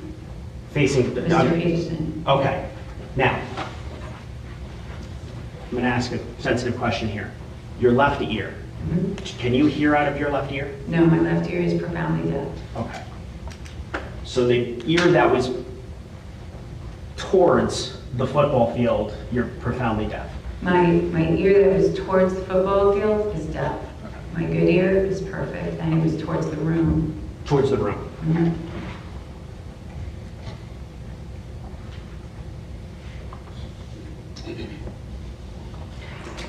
How long would you estimate that you were outside your room right there? In my doorway? Yes, you can ballpark. It was like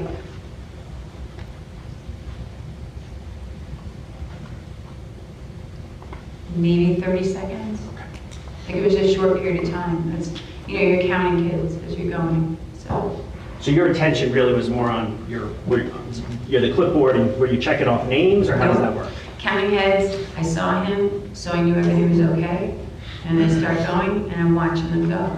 Because I'm like also annoyed that they're going on the grass. You're watching the kids go? Yes. Okay, so you glance over, see Mr. Peterson, then you're watching the kids make their way across the grass. Which irritates you? And watching the kids, yes. Got it. Hear the loud noise? Yes. Hear over the PA code red from AP Porter? First evacuate. First evacuate, then AP Porter, code red over the Yes. loudspeaker. Rush all the kids back in. Yes.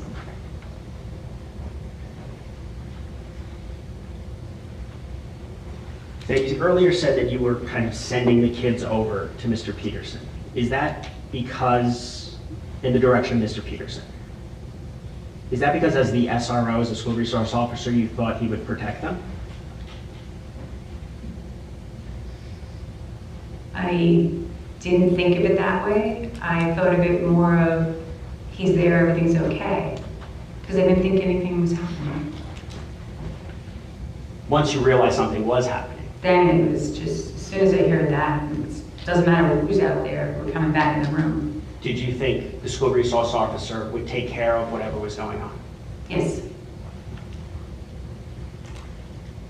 And why is that? Because that's what they do. They do, meaning they provide security to the police officer on campus?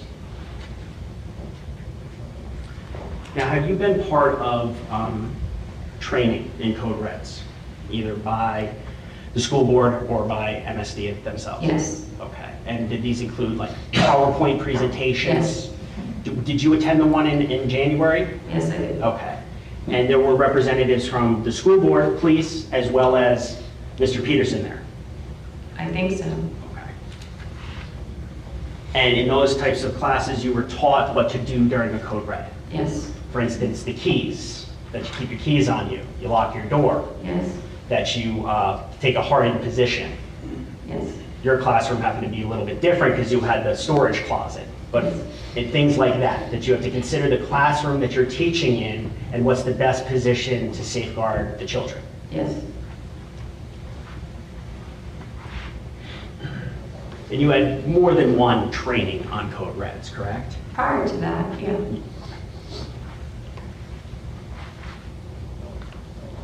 And Mr. Peterson was at those trainings? I think so. I always sit in the front, so I don't know who's in the back. Okay, fair enough.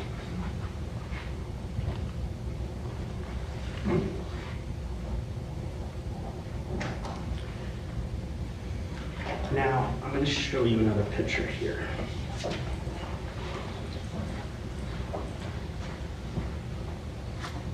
Just give you a little chat GPT response.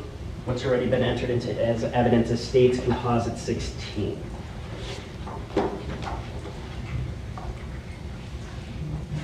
Erase this. Do you recognize this? Yes. Your friend Brittany Sinich, do you remember which classroom she was in? Yes, I You can mark it. she's the first or the second classroom. You can mark it. It's probably either the first or the second. So what windows would that be, the first or the second? It's somewhere over here. Okay. And somewhere, I forget which ones is which. Okay. How far was Mr. Peterson from Miss Sinich's window? Like over here. You can mark it. Like, not on the grass, but So on the, move the picture. well, if I put this picture here, does that kind of help? You reckon? Yeah, like over here. So he was over there. Yeah. Okay. Now,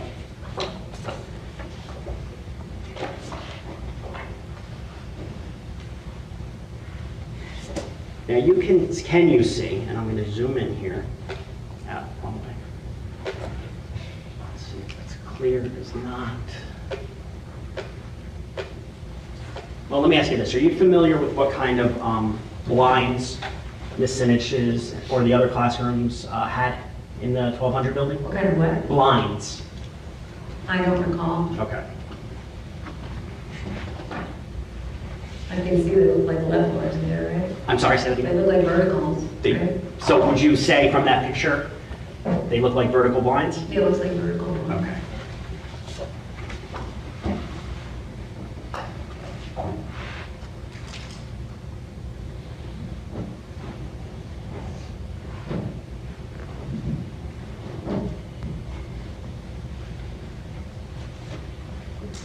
That's enough Chat GPT for now.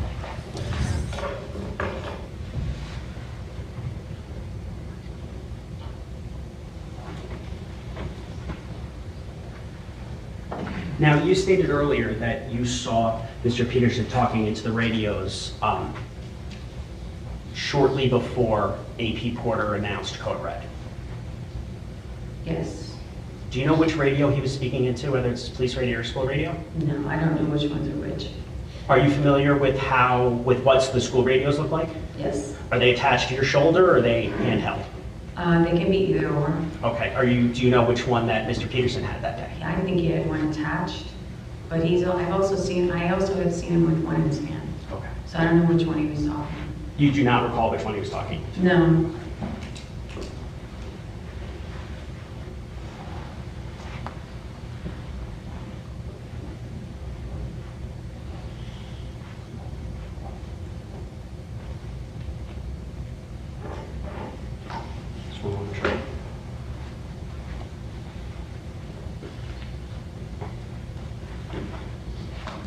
I got nothing further for this witness, Your Honor. Based on that, any redirect? Yes, sir. Go ahead.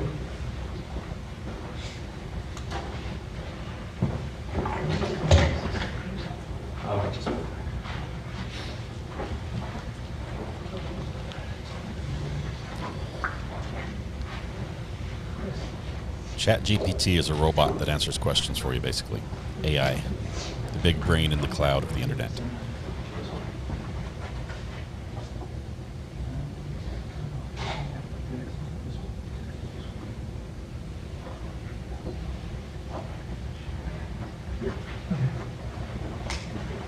Ms. Hertzfeld, the prosecutor had you put an X on where your classroom is located across from the 1200 building. Yours is not the only classroom in that entire 700 building, correct? Yes. Approximately how many classrooms are there in that building, if you know? 1, 2, 3,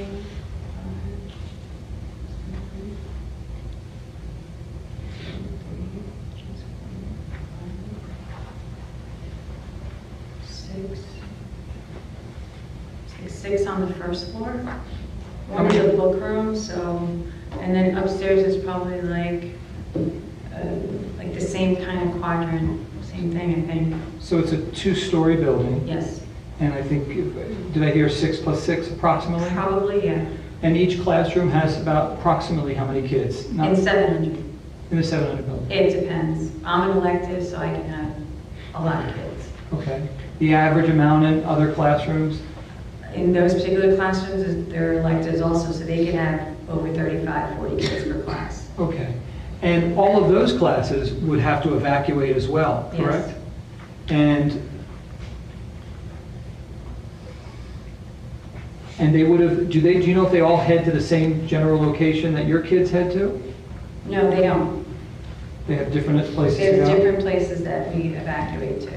Okay. I just know of the few teachers that I see from the first floor, like when you see them going out together, you know who's in your area.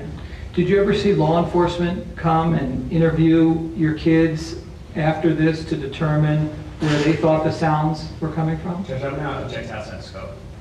No, that's a rule. Go ahead, ma'am. You can answer the question. Did I ever see them get? Yeah. I don't. I never saw them get interviewed. Like they might have been interviewed separately. But I don't know firsthand. Okay.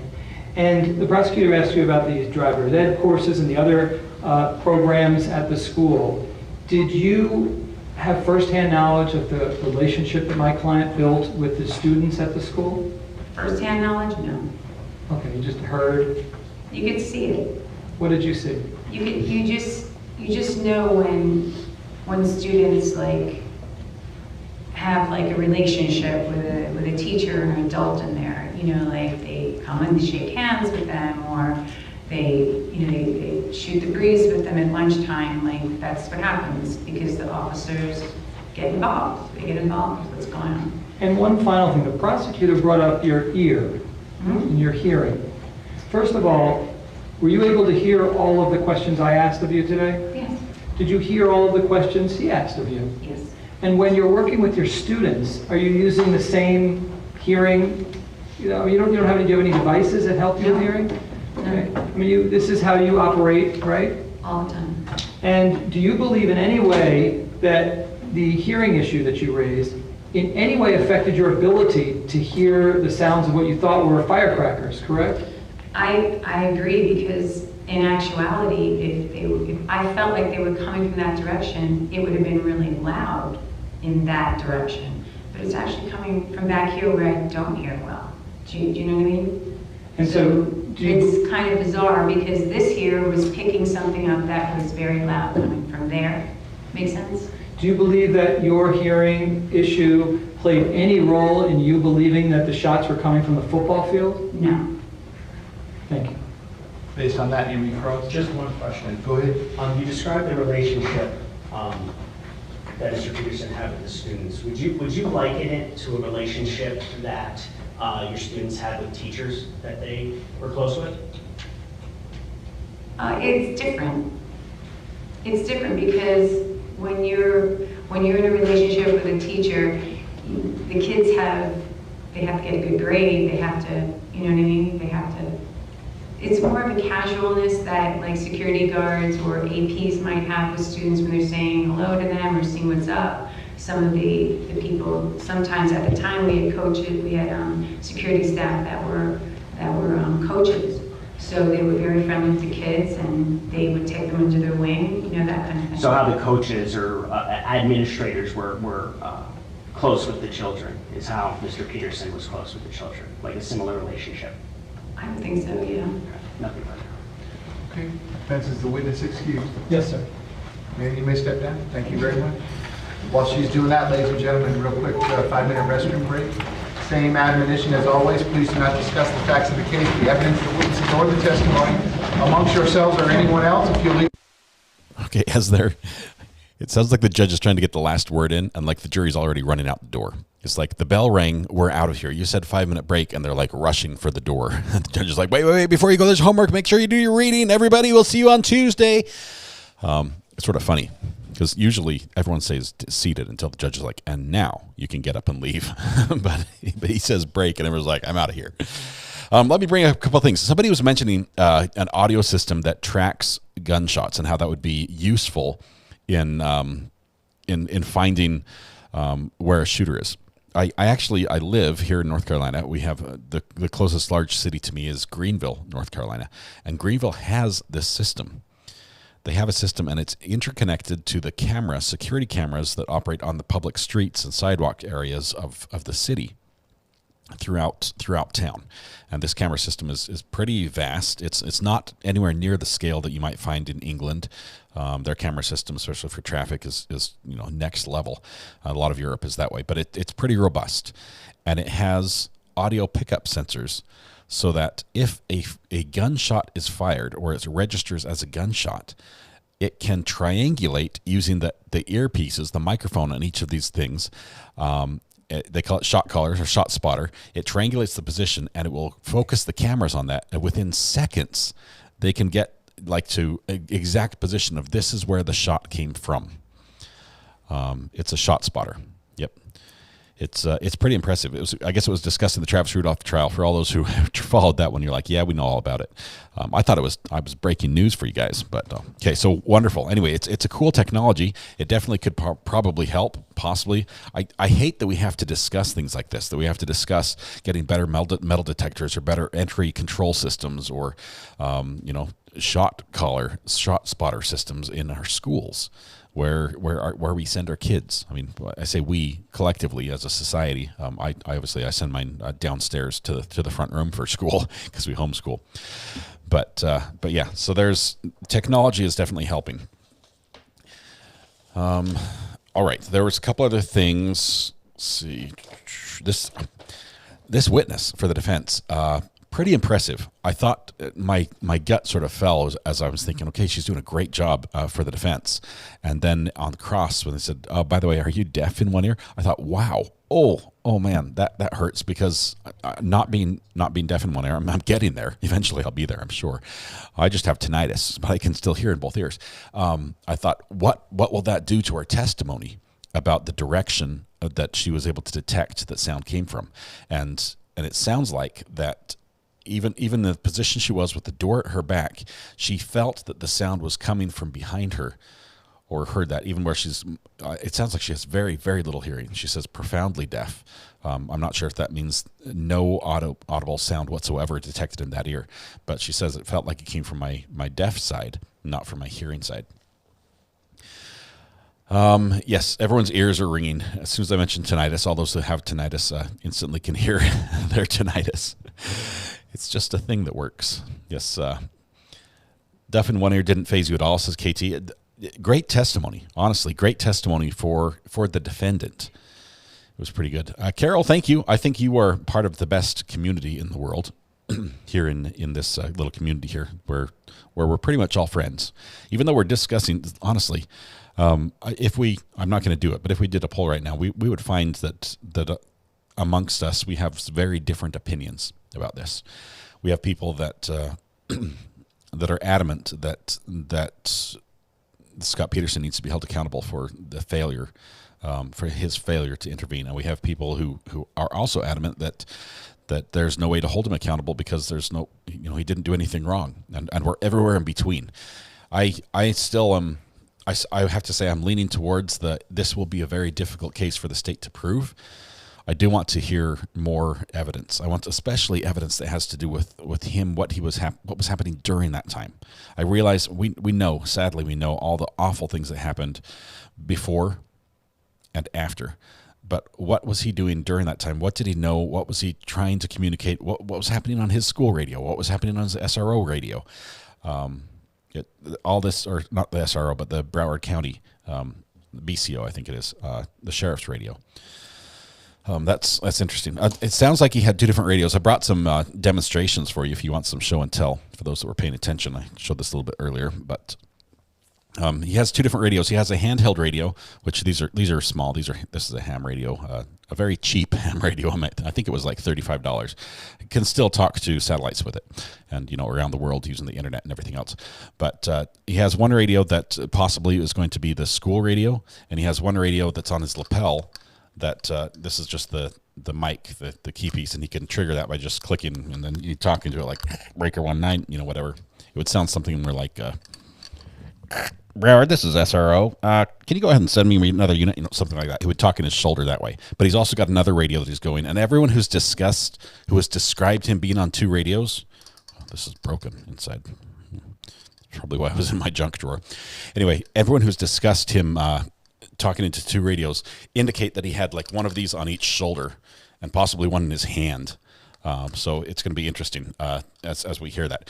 A lot of people are saying, I hope Scott takes the stand. I think he needs to on this because we need to hear from him. I don't know how we could convict him, honestly. How do you convict somebody for doing something without knowing what they were thinking at the time? These sort of neglect things, you have to get inside their head. You have to see what they were thinking or what was going on in their head for some of these charges. Let's see. I have every gadget. Oh, here's a radio. Here's a switcher. 7. Paw prints, rough paw prints. I want to take typing classes. Rough paw prints. Rebecca, some people train their dogs to sit and to stay and to behave and to not jump on the couch and things like that. Your dog can type. It's just Buttercup is just gifted that way. I think she's going to be our mascot for the week. Thank you very much, Rebecca. I appreciate the super chat as well. Your support of the channel. You're amazing. I do 7. I do have every gadget, and I'm getting another gadget. I cannot wait. It's the Live View device it opens up many possibilities that I've wanted to do for a long time. The idea that I could live stream and be out doing something and send that video instantly from there to the World Wide Web, to the internet, to YouTube live, and have interaction back. It's almost there. It's almost going to happen. So next week we'll have that. Okay. It's always at a Walmart. It is always at a Walmart. We have a sound effect for Walmart as well. In front of the Walmart. In front of the Walmart. Let's see. Oh, Eddie, what are you telling me here? Let's see. One of two. Interesting. That may happen here too, but at least for now they so used to it. Then again, we had a shoplifter at Walmart today. Took off duty weapon and pointed it blank and at point blank. What's going on here? Ended up with over 26 LEO cars in pursuit, over 110 miles an hour. They got the guy. If we only had the video for Recovery Addict to watch the chase, it was all over the sound social media. Interesting day, to say the least. Wow. Caper, how long have you been doing this? Today, I've been on, 2 hours and 1 minute today, plus, no, just kidding. I started the end of October with the I was kicked back. Yeah, that guy, Daryl Brooks. Sorry, his name escaped me for a little bit. I don't feel bad about forgetting his name, honestly. I don't. But we started the end of November doing this. I've gone to school for communications, electronic media. I've been building up equipment forever. There's no way I could have bought this all at once just to start YouTubing. So the cameras and switchers and laptops and audio boards I bought from different things. I've done side jobs and side businesses that many side businesses that have failed, and I've collected stuff over the years from that. There's a lawsuit. Let's see. Check your burner. I shall do that. For those that didn't get the update, the BK case, the hearing that went on today about the gag order, the judge has decided he is not going to make a decision today, but he will soon. So basically, he's just going to publish the document that has the new order, and we're not going to see it or hear it in court. He has heard from mostly the attorney for Attorney Gray, who's the attorney for the family, and the families, the victims' families. This is the attorney that says your gag order doesn't apply to me because I'm not prosecution and I'm not defense. You know, I'm off here on the side at just an attorney for the families, the victims. And he's the one that's been talking to the press. The judge is basically saying, yeah, my gag order sure does apply to you, and you can bet I have authority over this. So that was not a productive conversation with him involved, but we'll see as he reviews the motions that were filed by the Associated Press attorneys for opening up, releasing that gag order, talking about cameras in the courtroom. The prosecution basically says we want absolutely nothing. We want nothing shown from courtroom. Just have it, exclude everything and just let us have our own little bubble where we're protected. That's the only thing that can guarantee. Present for the state. I continue to have Mr. Igosh present and Mr. Peterson, who continues to be present. We are outside the presence of the jury. State, are you ready to resume your presentation? Yes, Judge. Defense, ready to proceed? Yes, Your Honor. Okay. Please bring the jury members. Okay, the stampede is coming. Debbie, thanks for the text. I'll check him when I get a minute. I still haven't. Let's see.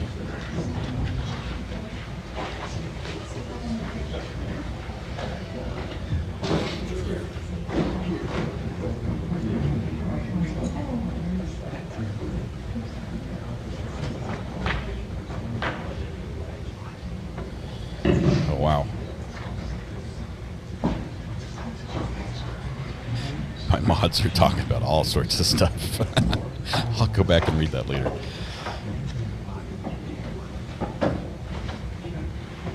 There's some bizarre cases out there, I'll tell you that. Jury comes back in, he's going to tell them to get the notebooks out, give them a minute to get seated. I think by the end of this trial, those displays they keep waving around are just going to be like crumpled, bent in the middle, greasy fingerprints all up and down the side. They're going to get used and abused. Podcast this evening is at 8 p.m. with Weather Watch with Thomas.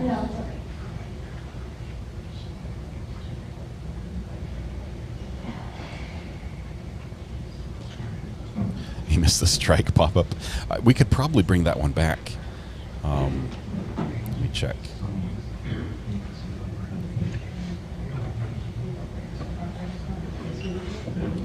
I have to look for it here.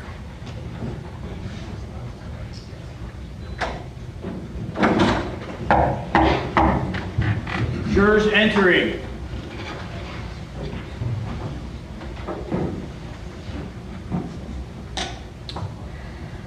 Ladies and gentlemen, welcome back.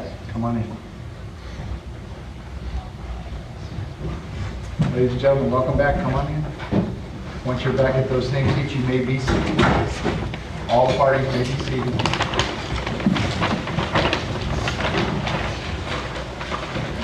Ladies and gentlemen, those of you using the notepad, I'll give you a moment to get your notepad back. There it is. There's our strike overlay. We use that when the jury sounds like they just bowled a strike because they come crashing through the door. Okay, ladies and gentlemen, welcome back. When we took our quick restroom break, we were in the middle of the state's presentation. We're going to resume at that point. State when you're ready, you may call your next witness. Sergeant Vanderings. Sergeant Vanderings.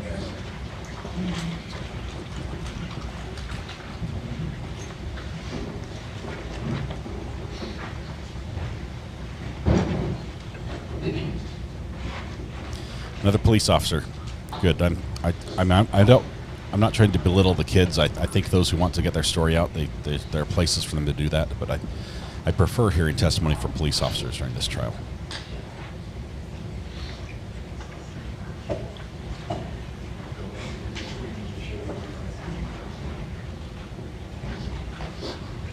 Sir, if I could have you come all the way up here to the witness stand, please. Once you reach it, but before you have a seat, you can just stop and look at me, please. Ooh, we've got a sheriff. We've got a sheriff, I think. Raise your right hand. You swear to tell the truth, whole truth, nothing but the truth. I do. Please be seated. This is the first person who would know what it sounded like on the radio system. And sir, once you're seated, if I could just scoot that chair up as far as it will go. Can you please state your full name and spell your full name? Richard Vanderings, Vandereems. R-I-C-H-A-R-D? Yes, R-I-C-H-A-R-D. Ms. Gomes, you may inquire. Thank you. Good afternoon, Sergeant Vanderings. Will you please introduce yourself to the jury and tell them where you currently work? My name is Sergeant Richard Vanderings. I work for Bryan County Sheriff's Department, and I work for the city of Deerfield Beach. How long have you worked for BSO? 24 years. And did you have any experience in law enforcement or military prior to the Broward Sheriff's Office? I just have 4 years working in the city of Oakland Park as a police officer. Now, can you give the jury just a summary of the different units you've been assigned to as a police officer with BSO? Mostly I've always been on road patrol. I like road patrol. I've done some time in our undercover set unit, and when I broke my leg, I did background for like 3 months. But most of the time I've been on the road. How long have you been a sergeant for? 3.5 years. In 2018, what zone were you assigned to? I was assigned to the west side of Deerfield, 1013 zone, which is like right around, it's near a power line between Hillsborough and 10th Street. And on February 14th of 2018, were you working that day? Yes. Can you describe for the members of the jury what was going on at around noon before anything happened? Just like, running calls, patrolling. Working the road? Working the road. And how did you become aware that something was occurring at Storm and Douglas? Dispatch did a blow over the air that there was a possible shooting at Douglas. At that time, I got on my computer and I pulled up to see what was going on. And when I read the notes, it seemed like it was a definite shooting. They said one person was on the ground. So I put on my lights and sirens, and I started running code 3. Quick route right down a power line, straight up Sawgrass, and I'm very familiar with the school, so I knew the back way in to get in quick. What is code 3? Lights and sirens. When you arrived, where did you go to first? I got off the Courtridge Drive, I came up the back road, I parked on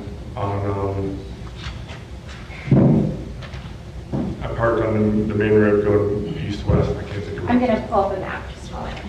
Sorry. That's okay.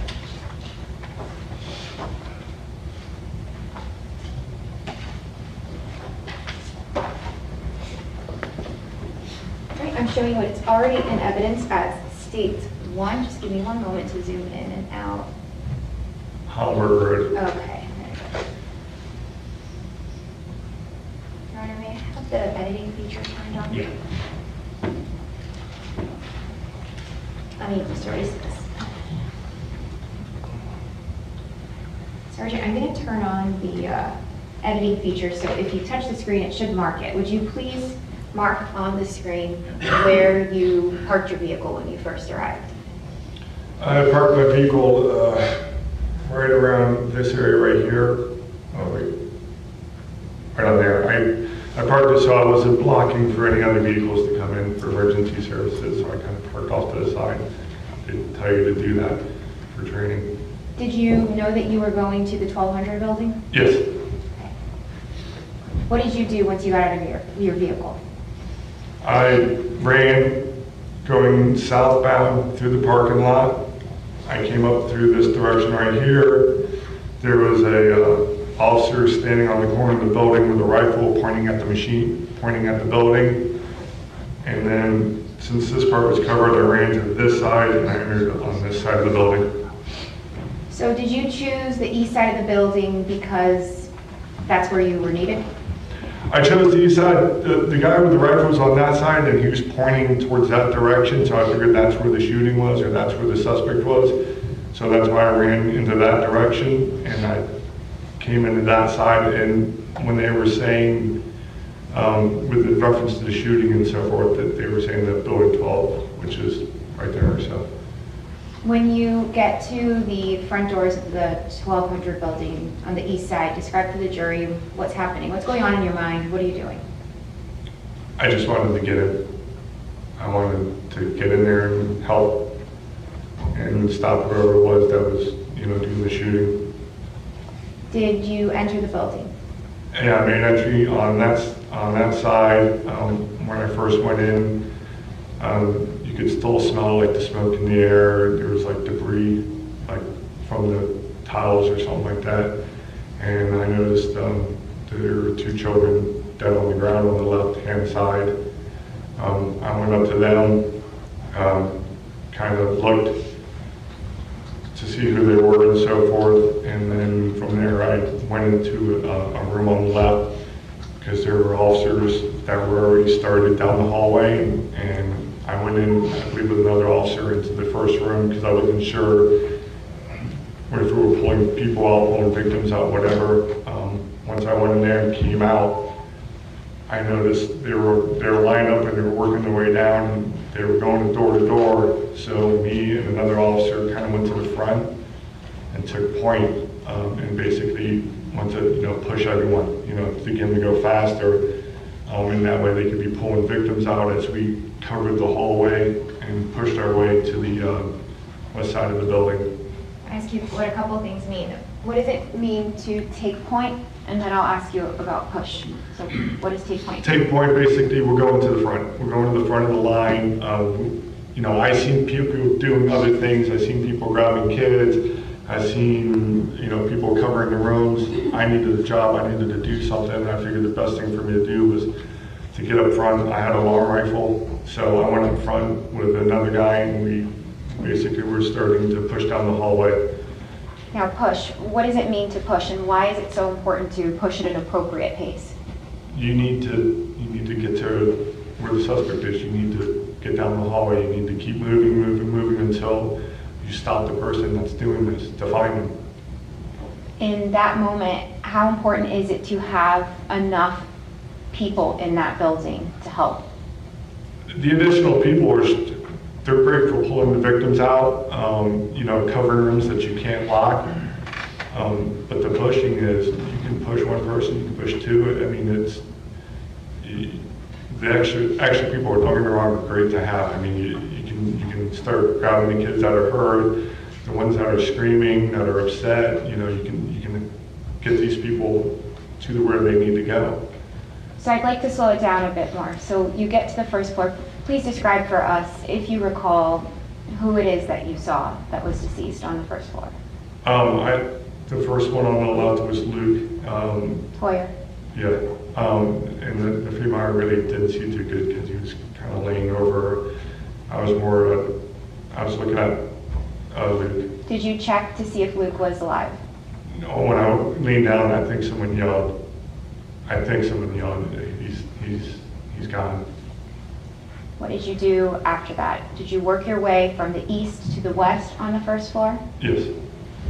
And describe for the jury what the floor looked like. I mean, there were kids screaming. You had it was disturbing. I mean, it's something that's really hard to describe. I mean, when you see kids dead on the ground, I mean, it's hard. I mean, like I said, my main purpose was to focus on, finding who did this and pushing, getting down the hallway. Did you use the west stairwell in order to go up to the second floor? Yes. Okay. And when you got to the second floor, what happens on that second floor? I got to the second floor and there were officers standing at the doorway and they said, we got this, we're searching. And then I ended up getting called up to the third floor because I was asking if there was anyone else upstairs or has anyone gone up. And about the same time, I went upstairs and there were, I think there were 2 officers at the time. It ended up being 3 of us. And we looked out, one of them looked out the way, I looked in the hallway, and there was a child all the way on the end on the opposite side. And he kept trying to raise his hand up. And he was laying on the ground, he was on the opposite side, and we were like, we gotta get him, let's go, let's go. And then the 3 of us, or the 4 of us, we pushed all the way down, we grabbed him, and we drug him, and we pulled him all the way back to our side, to the stairwell, and about that time, a SWAT medic came up and started working on him. Is that Anthony Borges? Yes. Do you recall describe his condition?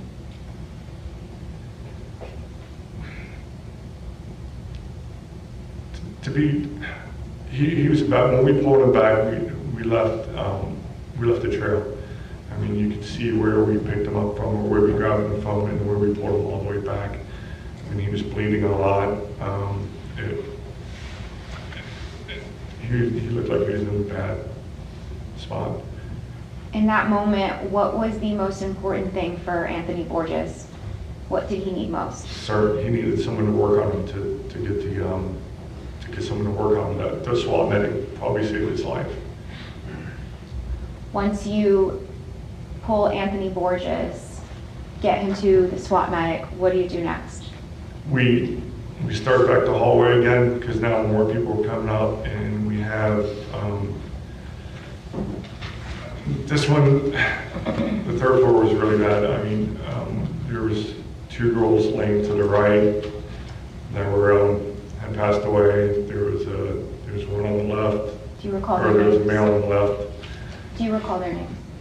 Cara in the Meadows was on the right. Oliver was like in this little cotton cave area. Then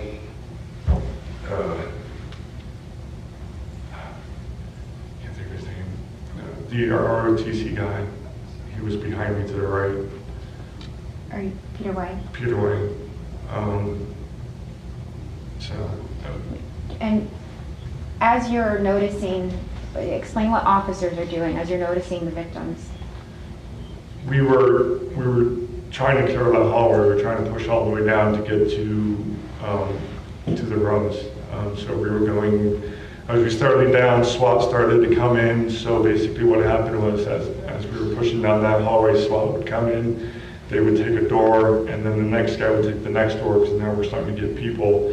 And we're doing this basically all the way down the hallway, and they're checking vitals of everybody, and now we're pulling the kids out of the rooms to get them out of there.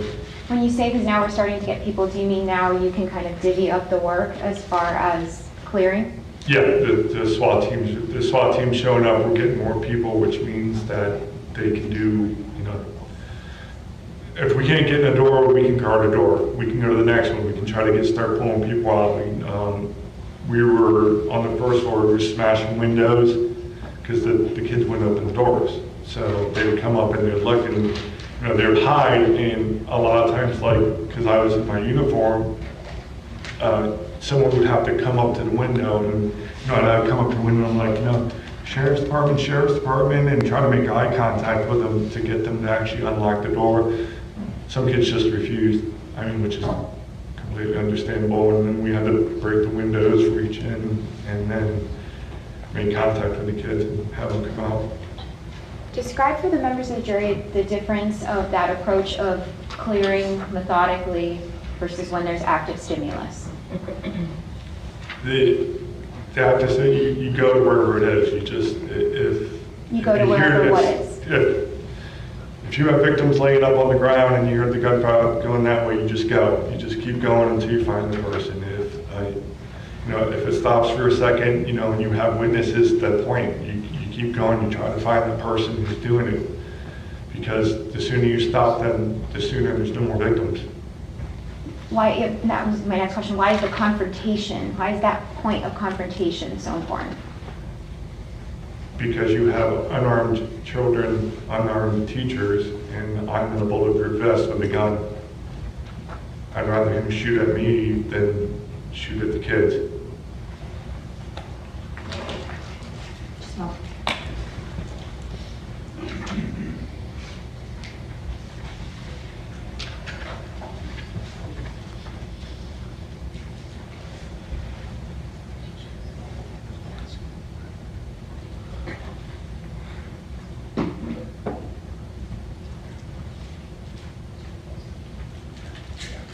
Your Honor, may I have permission to turn off the overhead screen? We need to turn them off? Yes, please. Okay, please. And Judge, I'm now playing what is already in evidence, states 6, F.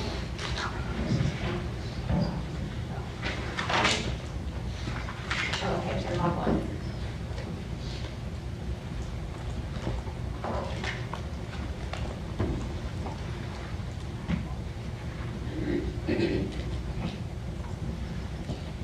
Sergeant, were you wearing your body camera that day? Yes. Okay, and did you have it on and was it recording? Yes. And have you had a chance to review that prior to today? We're going to be turning the audio off on this. I've reviewed it, yes. That's my call. Your Honor, at this time, the state moves into evidence what has been pre-marked as states S, as states 19. Any objection? If I can just speak with the state for 1 second.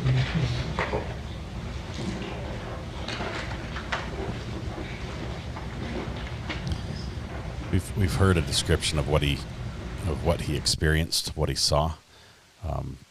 The only sounds you would hear from the body cam recording are going to be the communication of police officers who were inside the building after the shooting was over, and the cries from the kids. I don't think that's information we need to review, and it's not something I want to have going through my head every night for the next 6 months.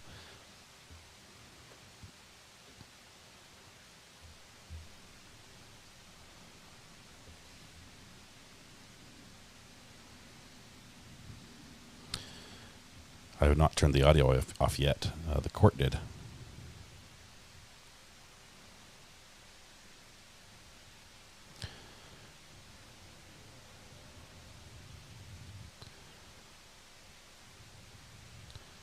Court turned the audio off.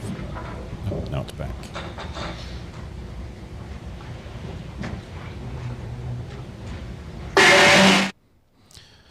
Okay. Yeah, that woke everybody up.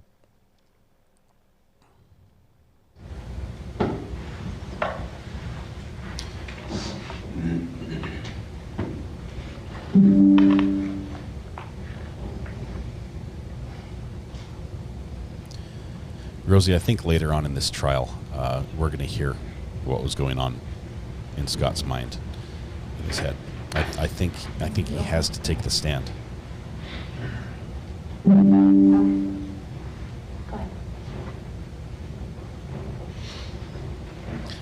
That noise was a problem with the system when they turn it on. It's happened a couple times before. It's not the actual body cam. Rochelle says, I'm awake.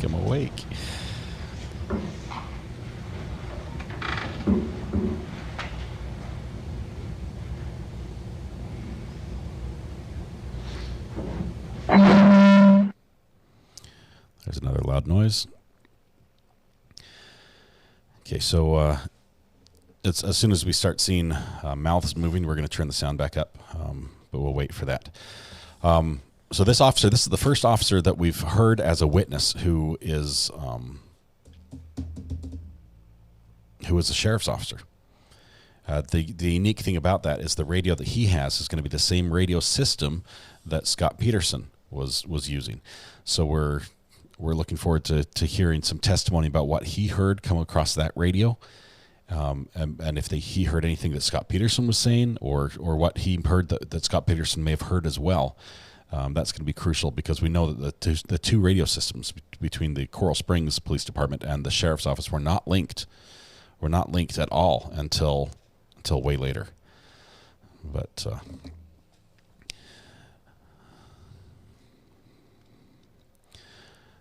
the defendant here is, well, hopefully they keep this nice wide shot that we can cut into here the first question. They'll describe everything for us. The defendant is facing up to 96 years in jail as well as losing his pension. Immediately after this event, or shortly after this event, he retired. He retired, and then like the month later, they retroactively fired him. So they fired him, which means they take away his retirement, or they're trying to. He moved out of state. He's faced a lot of backlash for this, and some people say rightfully so. But that's where we're at. A lot of people in this case received a lot of criticism. A lot of the FBI received a lot of criticism for dropping the ball on their end. I believe the sheriff, I think, ended up resigning, or was it the police chief resigned? There's a lot of people have been, some fingers have been pointed a lot of different directions, and they're not done. This case is the first time we've had a police officer who's been tried for charges related to not taking action in a school shooting. So this is definitely going to be,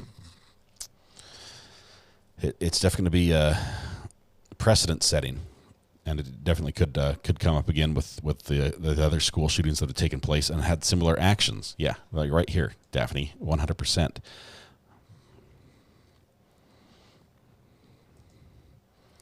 So we can see it's a very, very loud. I can tell you from the audio meters that the speakers are pretty much pegged with noise right now. Read that he gave up his retirement.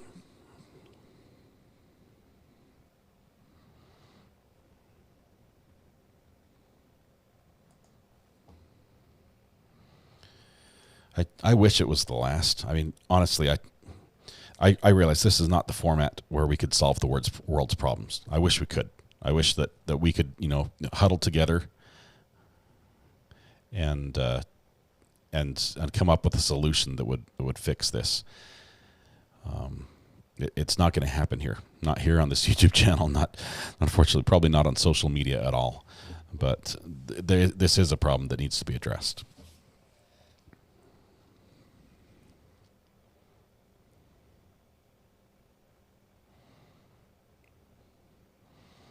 They're still watching the video. It's still playing. I can still see the audio is very loud.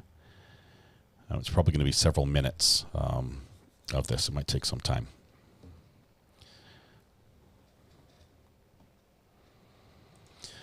We do need to hear from him. What some people may describe as hiding, he may have been relaying information. Some of the pertinent, the key information that other officers used to take action may have actually come from Scot Peterson. There's so many layers on this that we need to unpeel and unravel to see what really happened here.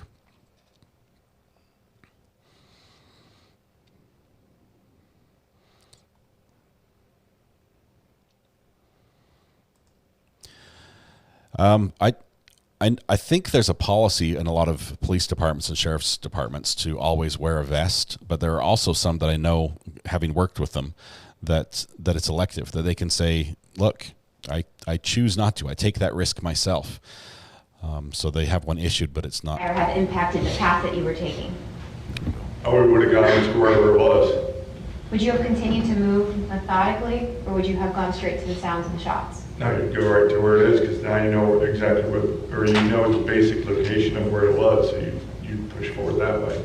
Do you use the sound of gunfire to help locate where the shooter is? Yes. And if you can't tell where the sounds are coming from, what do? You just keep pushing like that. You just keep going forward. I noticed that you guys mentioned the bathroom was locked. Does the school resource officer have keys to the locked bathroom? Do you know? Not off the top of my head.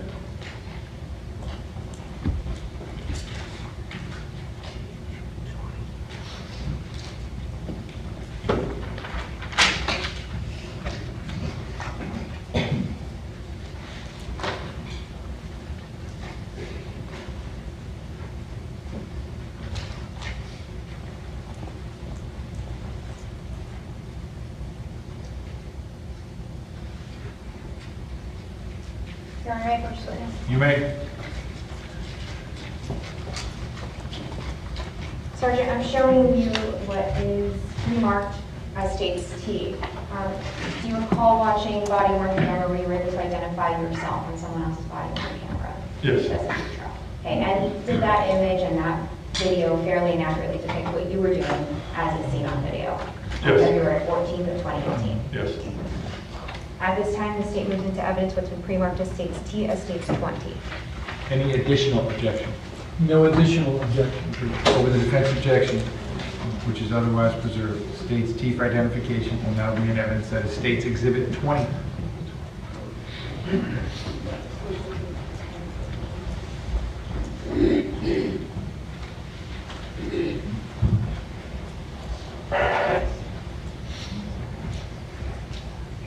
Sounds like they might play in another one. If it's just radio traffic, I'm going to play it, but if it's... Are you able to see the image on screen, Sergeant? Yes. Okay.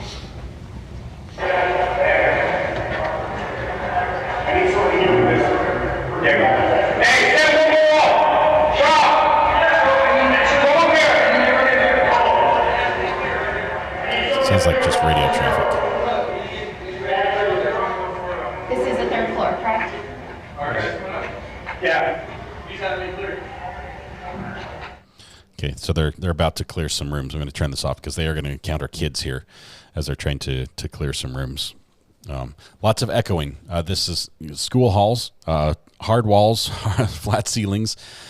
These are not the best rooms to record audio recordings in. And police radios, especially in a situation like this where you have multiple police officers nearby each other, all their radios are squawking, and someone who's trying to talk is getting picked up again from the speaker from his buddy's radio. It makes communication very difficult, and then all that noise together with the yelling is a lot. Let's see here if we're still going. Some men in jeans, some men in shorts, different color uniforms. How were you all able to communicate with each other? Verbally. And why did you communicate verbally? Well, one, we were all standing right next to each other. Two, the radio was... There's no need to get on the radio. First of all, everyone was on the radio. Everyone was talking on the radio. We had radio issues, communicating in and out. And realistically, we didn't really need to communicate in and out. We had the people there to do what we had to do. We pulled the one victim out, the medics working on him. You could hear us, whoever body cam that was, you could hear him giving directions to everybody around him. If your radio's not working, do you keep working? Yeah, it's just a radio.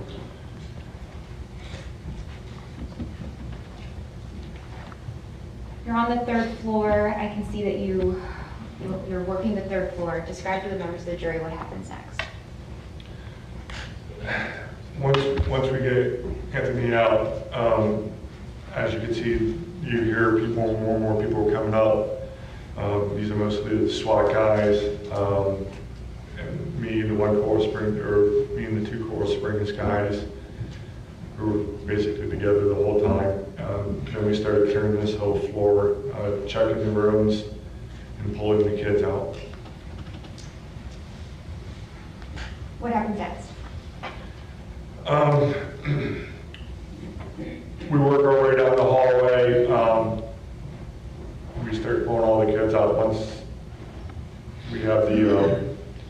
At a certain point, SWAT basically takes over the upstairs because the kids were out. And then I end up going downstairs and I go to the next building where they were making entry into it, and I go to assist them there too. Now, at some point, you do learn that the shooter is no longer in the building, correct? Yes. Okay. And you go and you still start working other buildings, is that correct? Yeah, I went downstairs, the room just to the west of it. They just started to go in there, so I went to assist them. But like I said, SWAT teams were showing up, so they started to do that. And then I started escorting the kids out to the roadway. And then from there, I started escorting the kids down to their parents. And I did that for a while, just trying to get the kids back to their parents, doing whatever I could.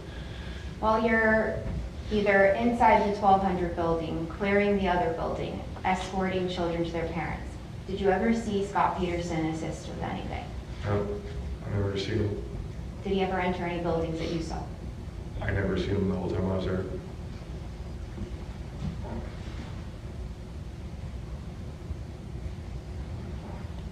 I think that's an unfair question. And you work for the Broward Sheriff's Office, correct? Yes.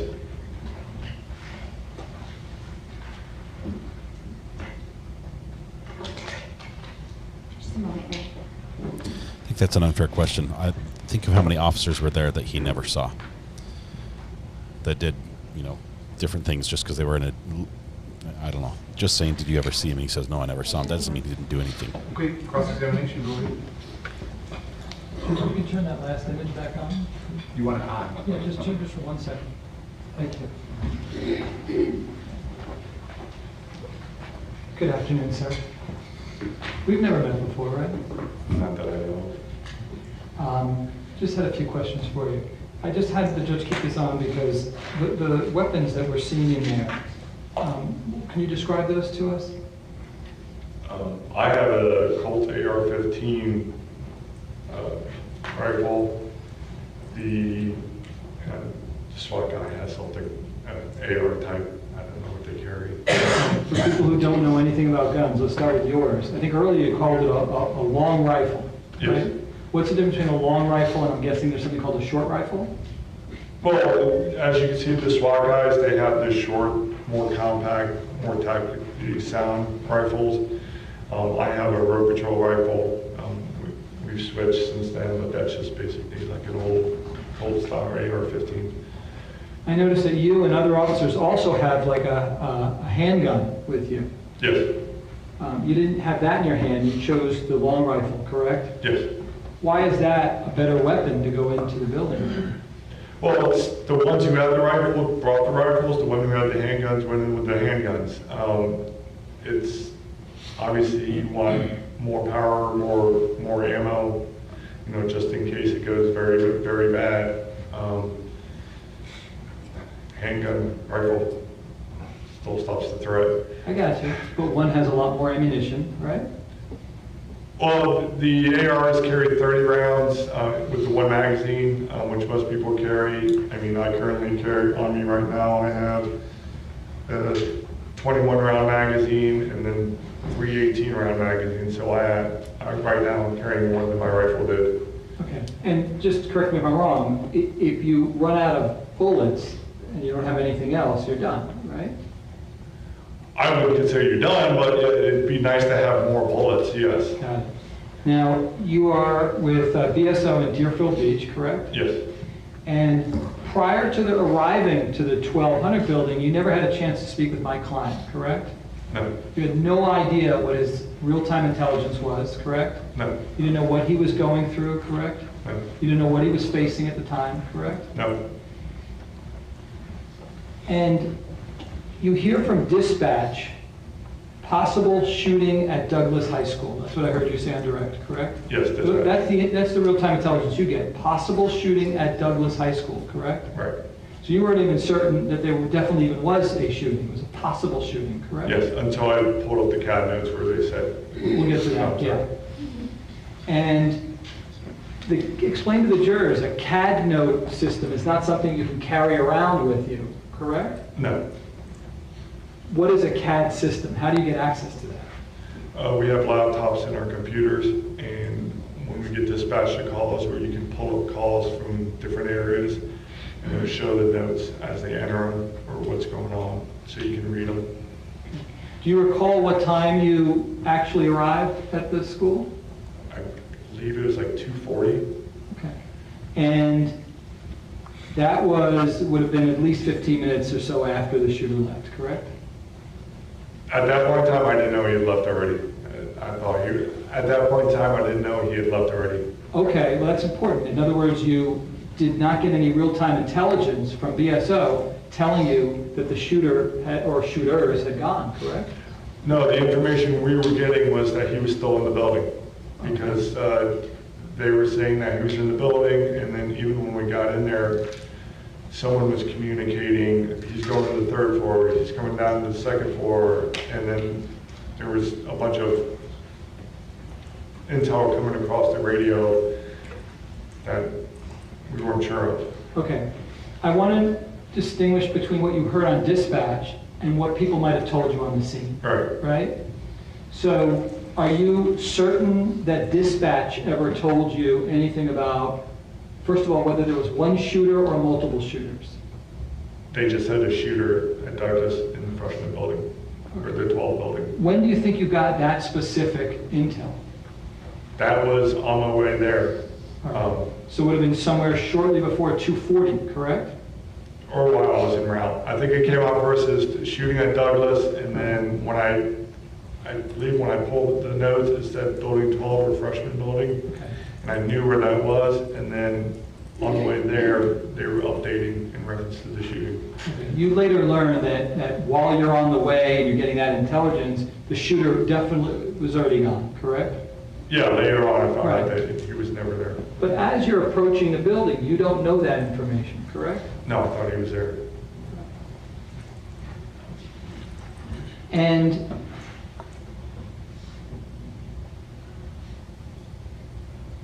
you say that when you pulled in, you saw someone with a long rifle who had taken a position of cover, correct? Yes. They weren't moving, correct? No. And you talked about radio issues. Can you describe for the jurors what your experience was with your radio? You would get a tone.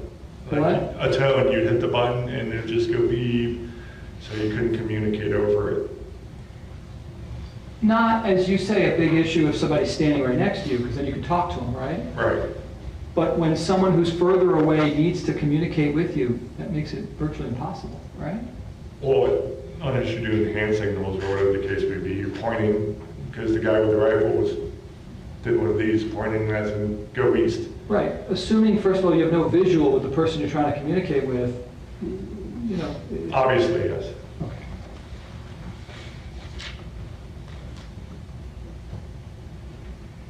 And ultimately, you never had a chance to speak to my client after this event, correct? No. I thank you for your service. Take care. Based on that, any redirect? Yes. Go ahead. Very few objections It today. indicated that a handgun or a rifle can stop the threat. Is a 9mm handgun a handgun that can stop the threat? Yes. How many rounds are in a 9mm handgun with 2 magazines? It all depends on which gun is being carried. Do officers regularly carry more than 1 magazine? Normally they carry 4, 1 in the, well, let me rephrase that. You carry 1 in the gun, and then you carry 2. Some deputies carry 1 in the magazine, and then we have a 3 magazine holder. So you'd have a total of 4 on you. Some only carry it with 3. Are bulletproof vests available to any law enforcement officer that chooses to wear one? Yes. Does anything prevent an officer from putting on their bulletproof vest when they go to work that day? No. Besides their choice? No. You were on the BSO channels. Those channels were available to other BSO employees, correct? Yes. And based on the information that you had from those channels, as you're arriving at the school, you made the decision to go into the building. Yes. Tell us what your training was as a BSO employee on that date on how to handle that active shooter situation? You're to go in and stop the threat. You're to push forward to stop whatever is causing the harm until it's stopped. Nothing else? Based on that, any recross? No, Your Honor. State, is the witness excused? Yes, Judge. Sir, you may step down. Thank you very much. While he is doing that, State, you may call your next witness. Yes, Your Honor. This time the state would call Officer Tim Burton. Officer Tim Burton. We'll see if he looks like his namesake. Hey, is that our? Is that Sandra that we just got up and left?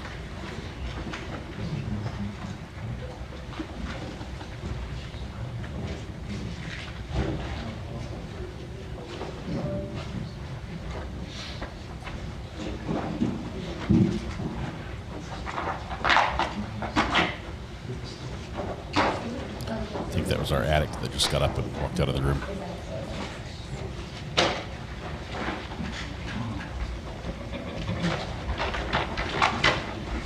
I'm sorry, I'm going to hand the clerk some evidence.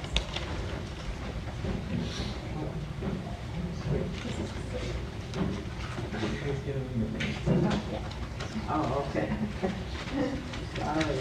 You know how I am with that. State, Court Deputy Hodges is having a little problem locating your witness. Oh. I'll go get it.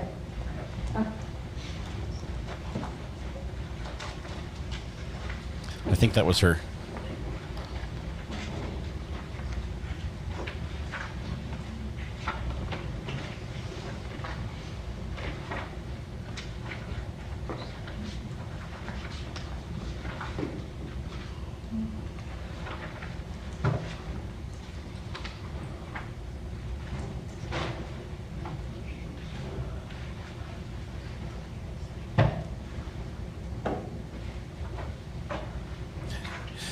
Our people are everywhere, KT. They're everywhere.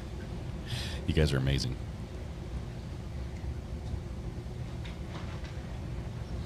His glasses are giving a purple reflective. It may be more from the screen. If you look at the screen in the bottom right hand of the screen, he might have like a Windows device that we're seeing like a reflection from the background on his computer on the glasses. We are Legion. Sir, if I could have you come all the way up here to the witness stand, please. Once you reach it, but before you have a seat, you can just stop and look at me, please. Raise your right hand. You swear to tell the truth, whole truth, nothing but the truth. Yes, I do. Please be seated. We've only heard a little bit about where he was. Once you are seated, if I can get you to scoot that chair up as far as it will go, can you please state your full name and spell your full name? Timothy Burton, Timothy Burton. Mr. Kilmer, you may inquire. Is it Officer Burton? Yes, sir. And where do you currently work? The City of Coral Springs Police Department, How long have you been a Coral Springs police officer? 17 years. What unit are you currently in? I'm in the Youth Liaison Unit, which is school resource officers. And previous to being an SRO, what unit were you in? In 2006 to 2011, I was on Midnight Road Patrol. 2011 to 2016, I was daytime road patrol. And then 2016, I became an SRO. 2016 to 2018, I was at Eagle Ridge Elementary and Country Hills Elementary. And then 2018 to present, I'm the SRO at Coral Glades High School. I'm sorry, where Coral? Coral Glades High School. Coral Glades, okay. So since 2016, you have been a school resource officer? I want to know if we wore his bulletproof vest. What are the responsibilities of a school resource officer that are different from a standard road patrol officer? We are mentors, we're protectors, we teach safety. We also, teach the kids about law. We handle any crime in the schools, we take reports. How about in regards to administrative searches on school grounds? Are you permitted to do that as a school resource officer? Yes, sir. Okay. We do that with the assistant principals and school officials. And what does that mean, an administrative search? If the student has a weapon in his backpack, we can search the backpack and detain the weapon or any kind of drugs that the person may have on them. And that's a different standard than, say, a regular road patrol officer would have for probable cause? Yes. Is it a lower standard? Yes, it's easier for us to do on campus. We have to have, the assistant principals can have reasonable suspicion. Now, you personally know Scot Peterson, correct? I do. Do you see him in the courtroom today? Yes, I do. Could you please identify him by where he's seated in the article building? He's right there. He's wearing a blue jacket with a blue tie. Your Honor, may the record reflect positive identification? Yep, the record shall so reflect. You may proceed. Now, previous to February 14, 2018, had you had conversations with Mr. Peterson, just in general? Before that? Yes. Yes. Do you know his voice? Yes, I do. Okay.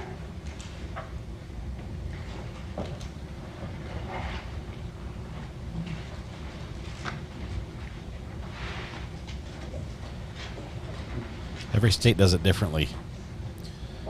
New Hampshire does the pains and penalties of perjury. How many conversations would you estimate you had with Mr. Peterson before February 14, 2018? Over a 7-year period, many. More than 10? Way more than that. Way more than 10. So you know his voice? Yes, I do. Okay. Your Honor, the state intends to publish to show the audio-visual component of number 7, and we would ask for the cameras to be taken down. This is F7 of State's Exhibit? No, State's Exhibit 7. This is the sync of the audio dispatch? Correct, Your Honor. Okay. Court Deputy Hodge, all the TVs remain off? Yes, okay, we're going to turn the audio off for this as well. All right, go ahead, you may proceed. It's probably going to be loud.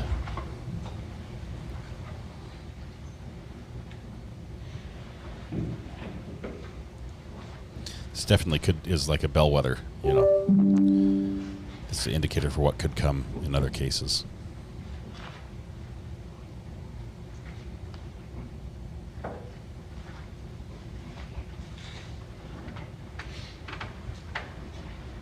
Now, Officer Burton, I'm going to take you to specific times, and I want you to listen to the audio component to see if you recognize that as Mr. Peterson's voice. Okay. Okay, I'm going to listen. This might just be radio traffic. If it's just radio traffic, we'll keep it. But if it's not, we're cutting it out.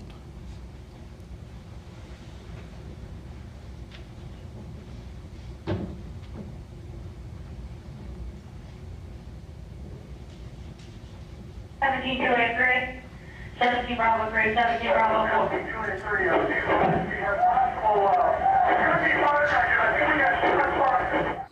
We're going to cut it out. Okay, so we'll listen to the testimonies that comes in.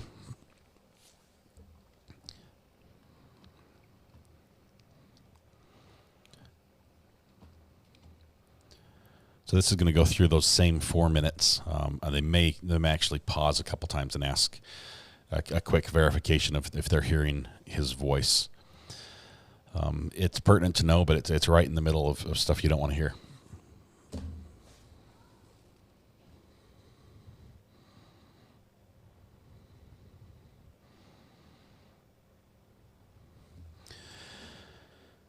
Okay.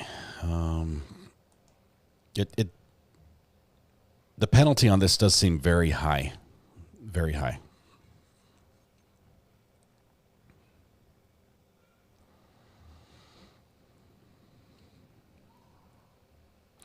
Yes, this is going to be where he's telling people to stay 500 feet back away from the area.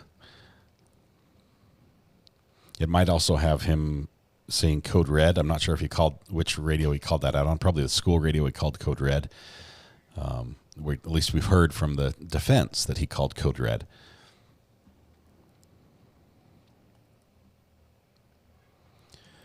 Let's see, 4 minutes clearing the building. KT, the actual shooting took place over about a little over 6 minutes. He arrived, Scot Peterson, the defendant there in the center of the screen, arrived about 2 minutes into the shooting. And so he's only being charged for the injuries that they believe occurred after he arrived on scene but did not go into the school. So that's a little over 4 minutes of time. So we're going to go to listen here for that. Let's see, I think I'm trying to read body language to hear if it's highly disturbing stuff we're hearing or not.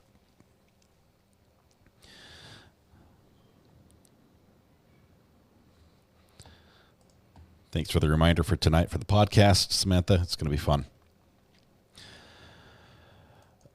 What happened to waiting for backup? Let's see. The waiting for backup is it changed. The way police officers respond to school shootings changed since Columbine. We heard that testimony already, and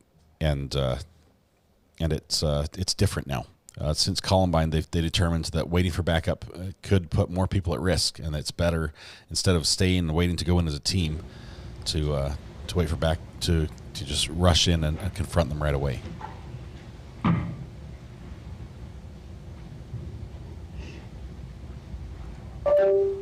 Although several people did wait for backup.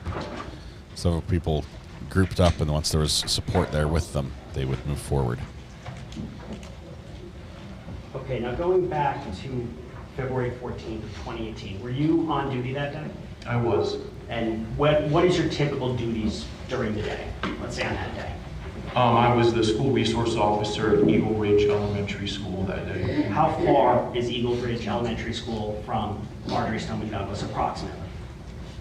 2 to 1.5 miles. Okay. How long would it take you to get there? At the end of the school day?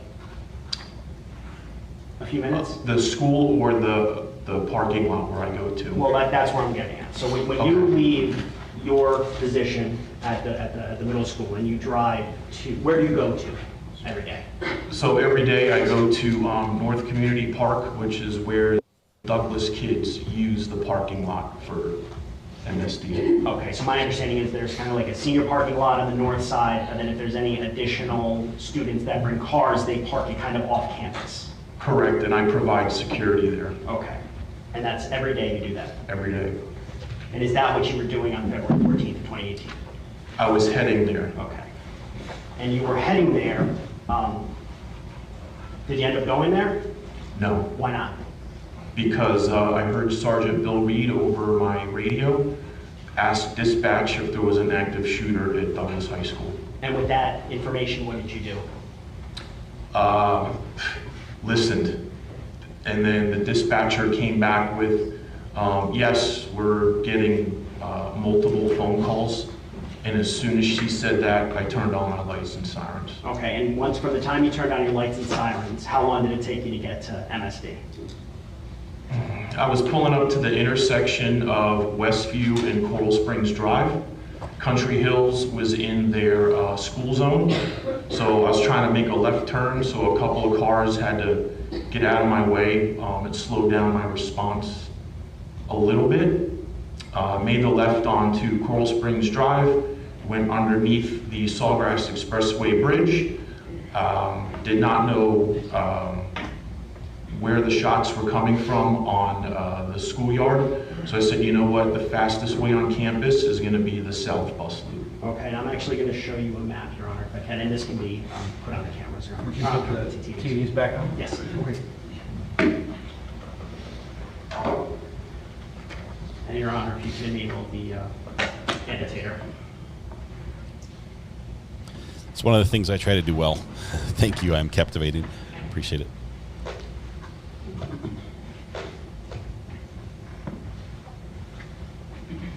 Officer, you can actually utilize the screen to mark it. Okay. Do you recognize what we're looking at here? Oh, and for the record, I apologize. We're looking at stage 1. Yeah, I'm pretty familiar with the layout here, so. Okay. Now, utilizing the pencil feature, where did you park the car? Park your squad car? So for records purposes, you went north on Pine Island Road and pulled into the loop at the bottom, the southern part of the campus? Yes, I did. Okay. Why did you go there? There were a lot of cars in front of me. I know that, sorry, right here I know is the main entrance. This was very congested in this area, so I said, you know what, I'm not gonna drive through that. I wanted to get on campus as quick as I could. This was wide open. This, where you were, what is that? Who typically parks there? What is that? This is the south bus loop, so buses. Understood. When you got on campus, is that where you parked your car, where the X is? Yes, sir. Okay. When you got out of your car, what did you do? When I got out of my vehicle, the first thing I did was listen for gunshots. Did you hear any gunshots? I did not. So after not having that stimuli, what did you do? I had my M4 Smith & Wesson rifle. I started to put a chamber in the round. Just let's slow down. Okay. What's an M4? Is that a long rifle? Round in the chamber. It is a, it's like an AR-15 but with a shorter barrel. Okay. So it's a very powerful rifle. Okay.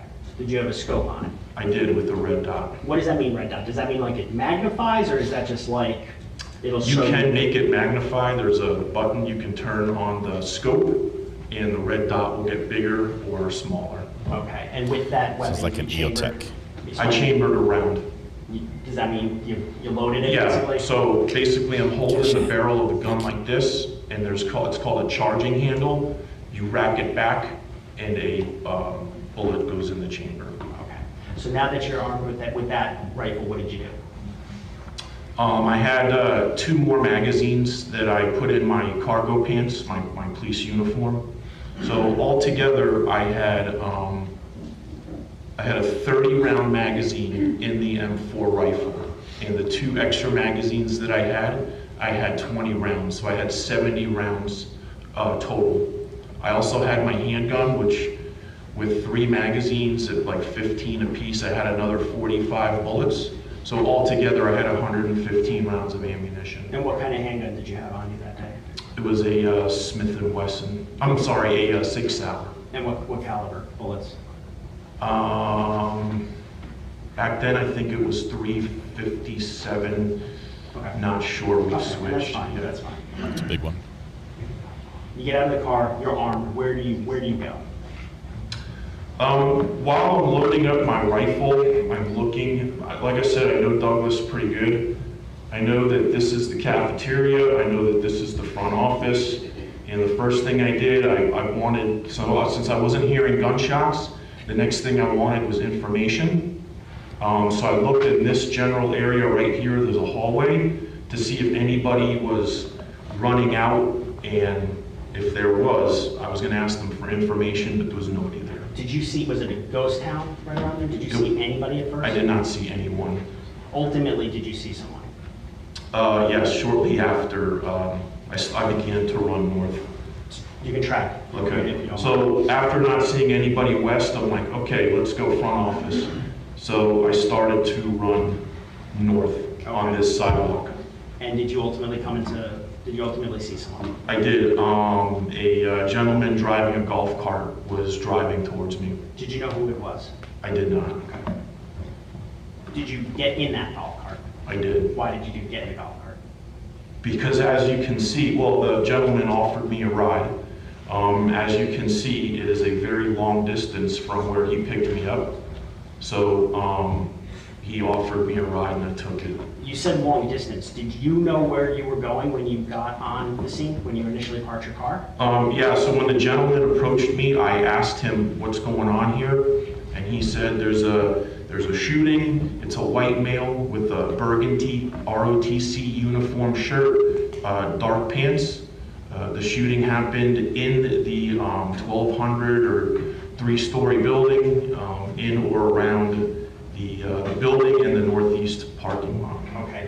Were you familiar with the 1200 building or the 3-story? I was not familiar with the 1200 building, but I knew exactly where the 3-story building was. That information that was given to you, was that given to you by Mr. Peterson? It was not. Was that given to you by an officer or a civilian? It was given to me by a campus monitor. Campus monitor, okay. You're in the golf cart with the campus monitor. Can you track or trace the route that you went? Yes.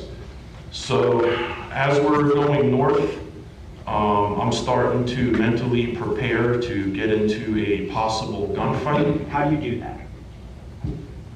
How did you do that? Let me ask you that. Mentally prepare? Yes.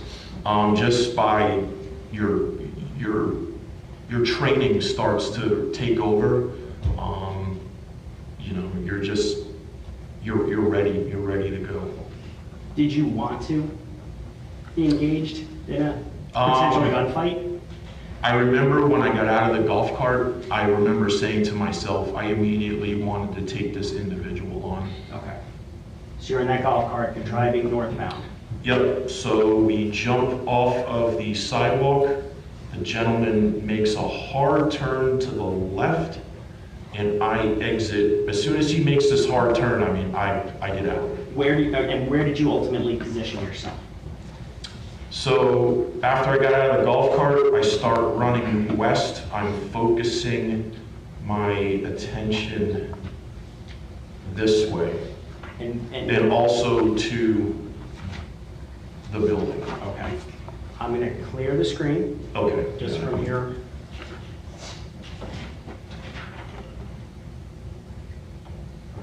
I bet there's a button that erases everything all at once, but they don't know about it. I am trying to. All right, there we go. There we go. Thank you.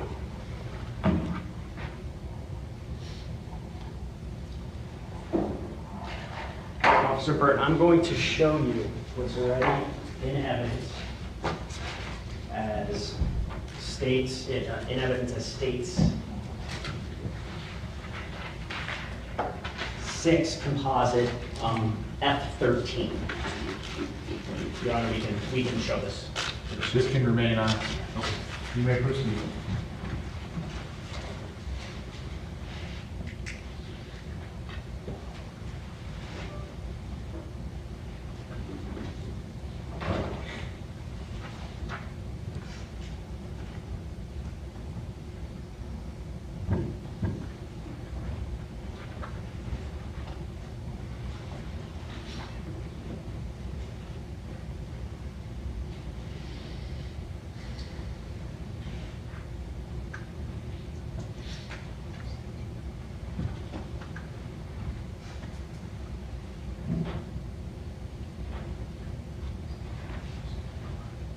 Officer Burton, do you see in the top left portion of the screen, do you see a golf cart? I did. Are you on that golf cart? I am in the passenger seat. And what time does the camera, does it read up there? It says 2:29:08.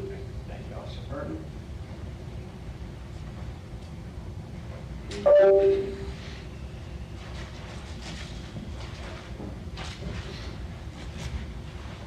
And going back to States 1, Your Honor.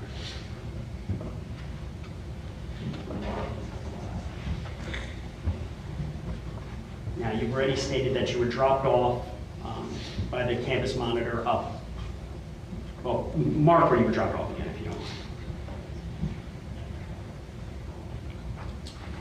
mind. When you got there, did you think you were the only officer there? I did. And for how long did you think you were the only officer there? From the time it took me to run from here to right here, I felt like I was the only person. Is that where you positioned yourself, kind of near that tree and near some parked cars?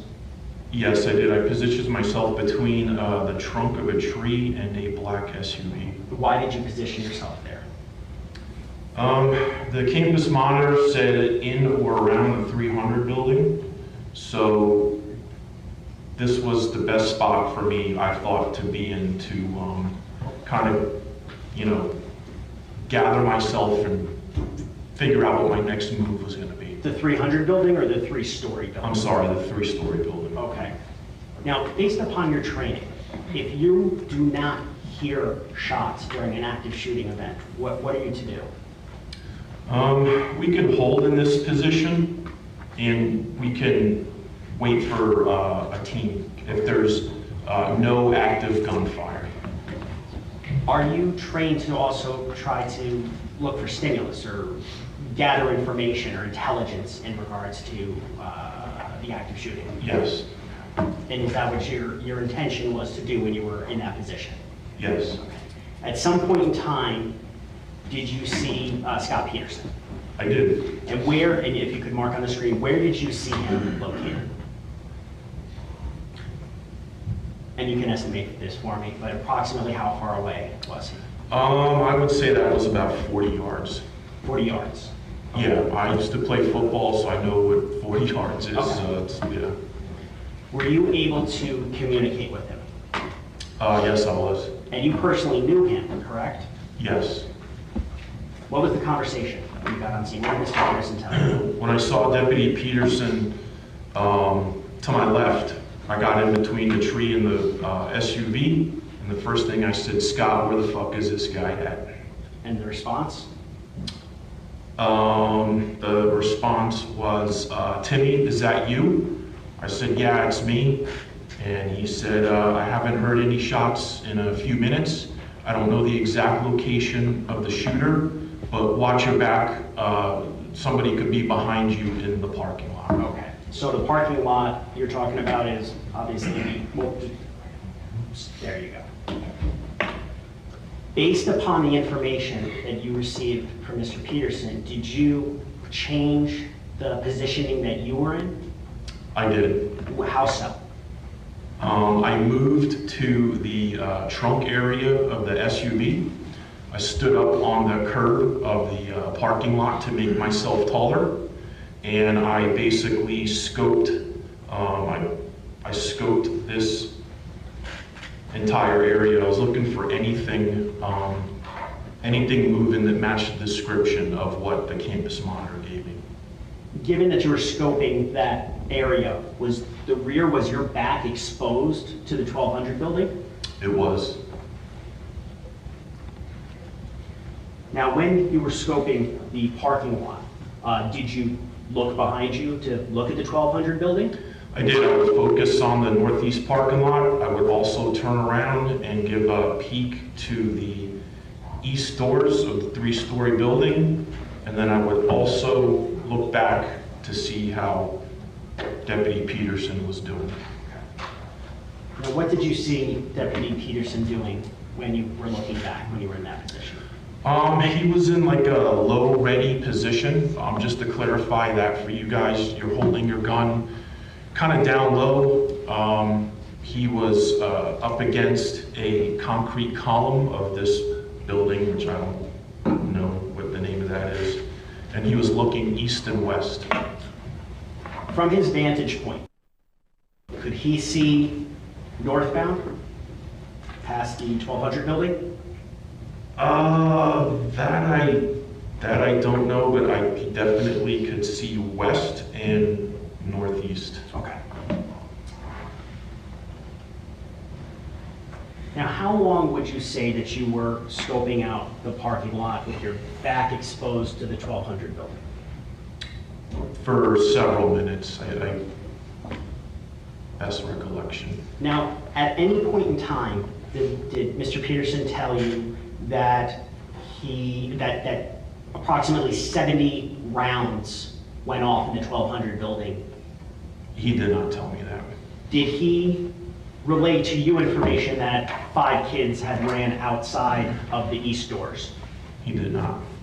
Did he relay to you that the shooter or someone matching the description that you had, a white male ROTC uniform, burgundy shirt, had ran westbound down the corridor towards the football field? He did not.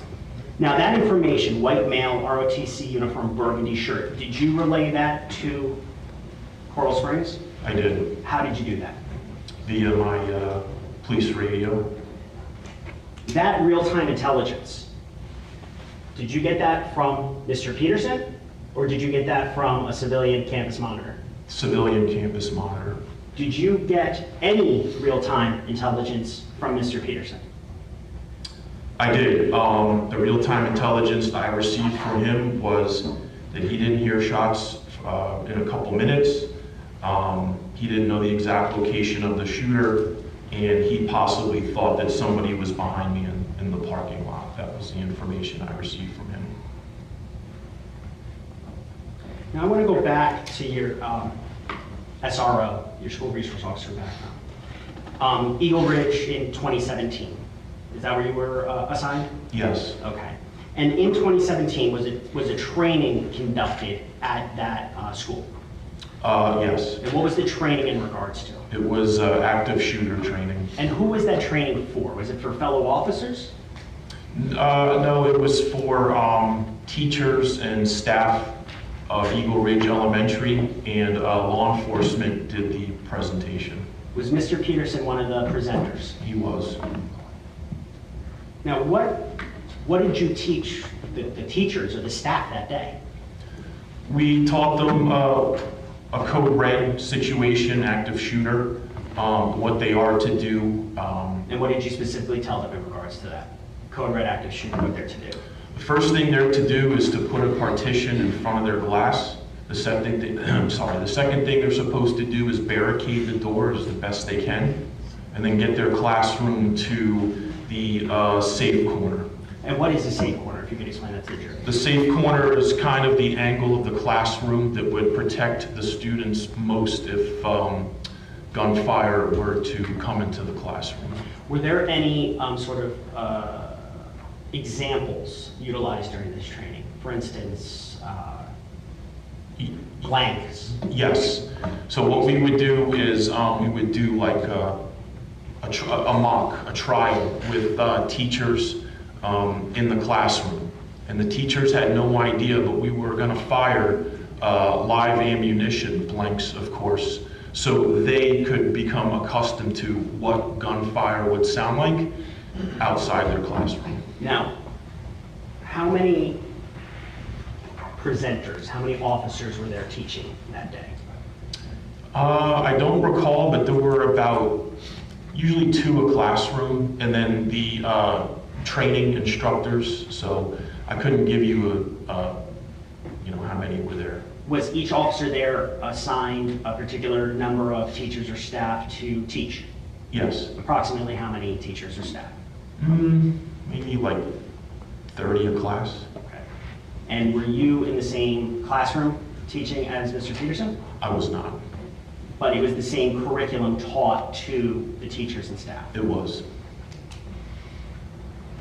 At that presentation, did you and fellow presenters explain what officers, SRO's jobs were during a code red? Yeah, that's usually a main concern of the teachers. They always ask, well, what are you doing while all this is going on?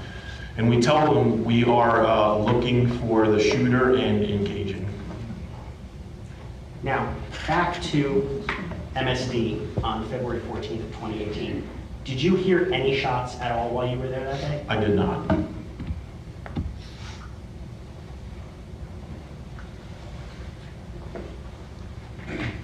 Your position with your back exposed to the 1200 building, scoping the parking lot. At some point in time, does your position change? Yes, it does. When? What caused it to change? They announced on our radio that they were getting real-time video that the shooter was still in the building between like the 2nd and 3rd floor. Okay, and with that information, what did you do? We thought we were going to receive gunfire, maybe from the windows of the building. So we had to get back behind the trunk of the SUV. And tactically, whenever a gunman is up above you and you're below them, that's not a good spot to be in.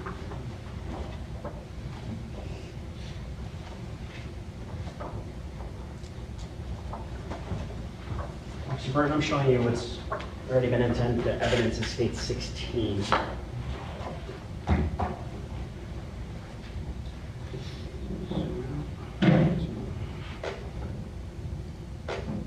My erase still isn't working, so if you could just do it. Okay.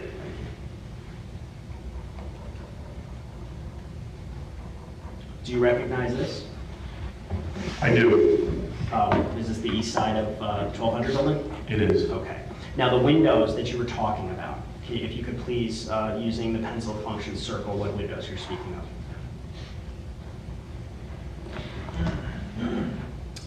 It's these, and then these over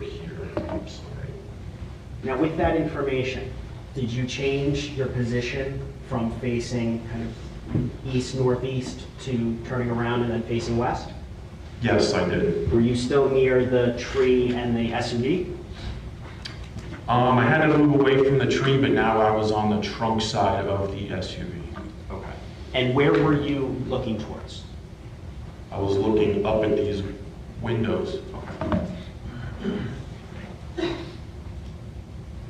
At some point in time, did you see members of either BSO or Coral Springs enter the east side of the building? I did. Approximately how many? 4 Coral Springs officers and I think 2 BSO. Okay. Did you join them? I did not. Why not? Where I was positioned, it was just still Deputy Peterson and I.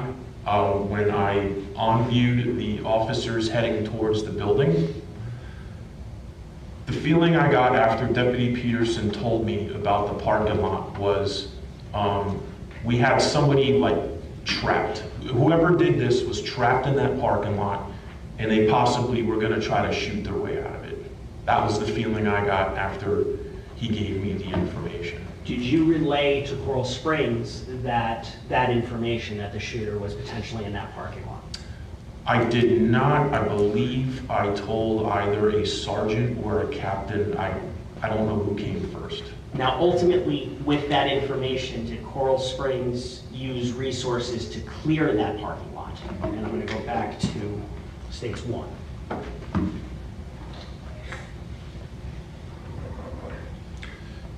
Yes, we did.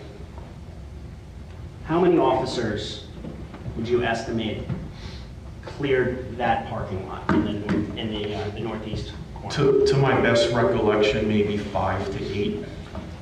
And how many minutes approximately did it take for them to clear that parking lot? It probably took them, I really don't know, but my best guess would be about maybe 10 minutes. Okay.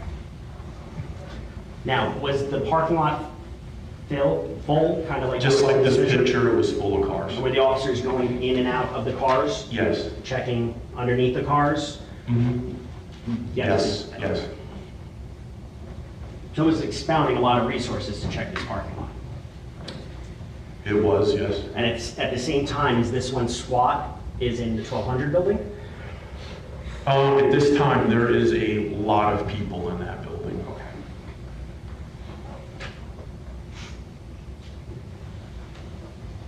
Now, at some point in time, did this turn into rescue mode? It did.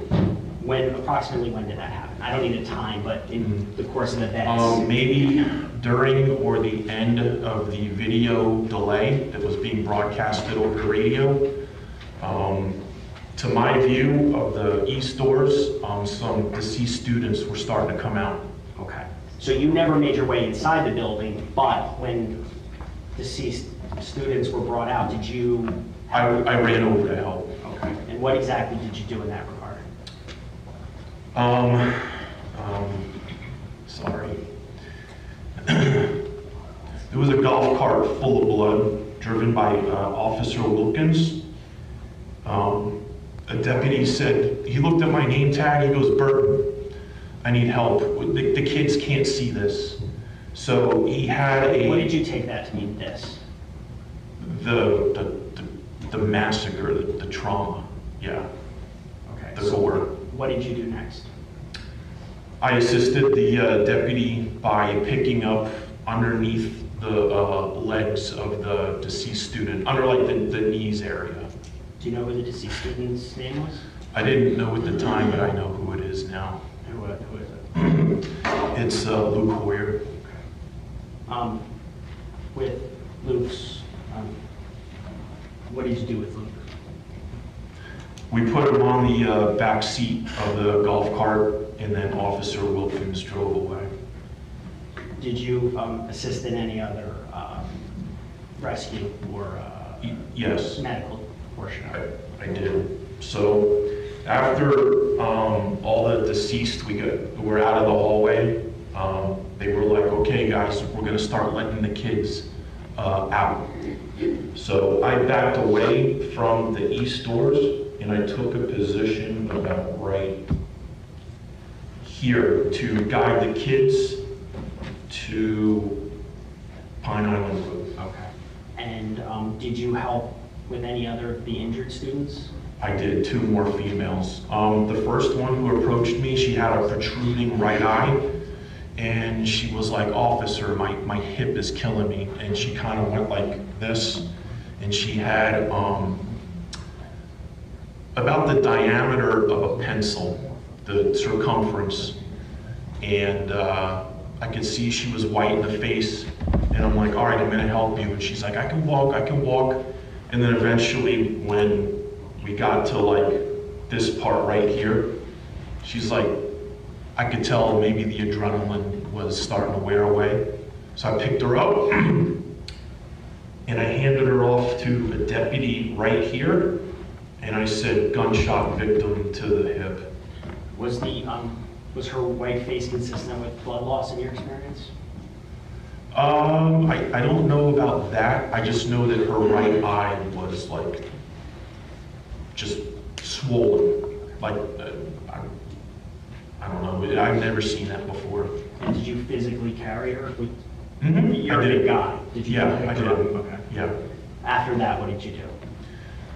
I ran back to my spot. I couldn't tell you how many minutes went by, but right about here, oh my gosh, right here, I observed Detective McLean trying to carry a female who was crying. Okay.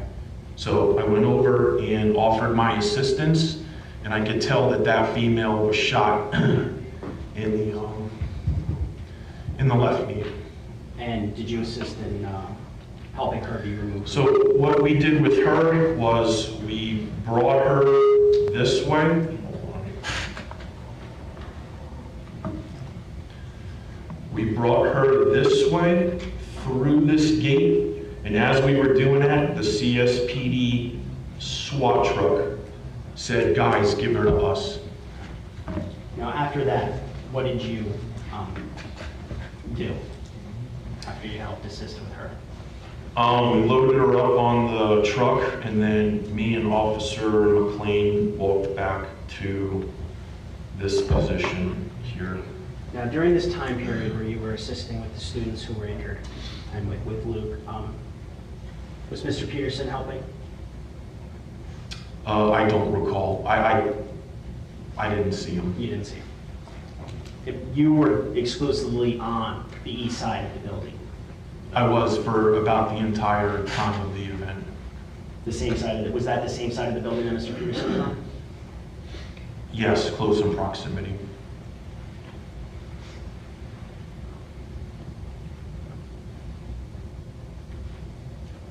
Now, when you first got there, when you first got dropped off by the golf cart, and you saw Mr. Peterson there, did you consider yourself the primary officer, given that you got there second? No, it's his school. So did you consider yourself perhaps the backup officer? I considered myself an officer who came to help.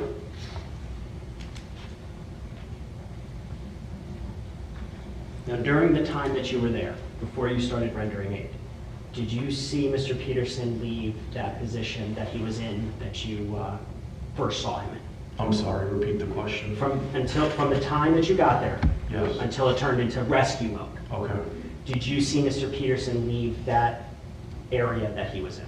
I did not. And how long would you estimate you were there before it turned into rescue mode? You can ballpark this one. 20 to 30 minutes.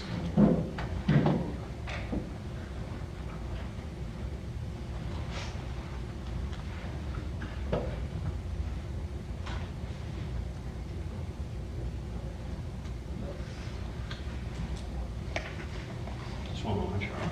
Yes, sir.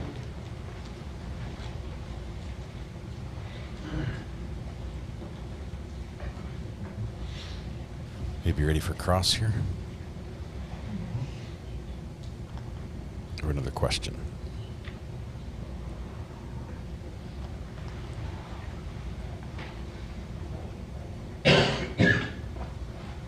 Your Honor, I have nothing further for Officer Bird at this time.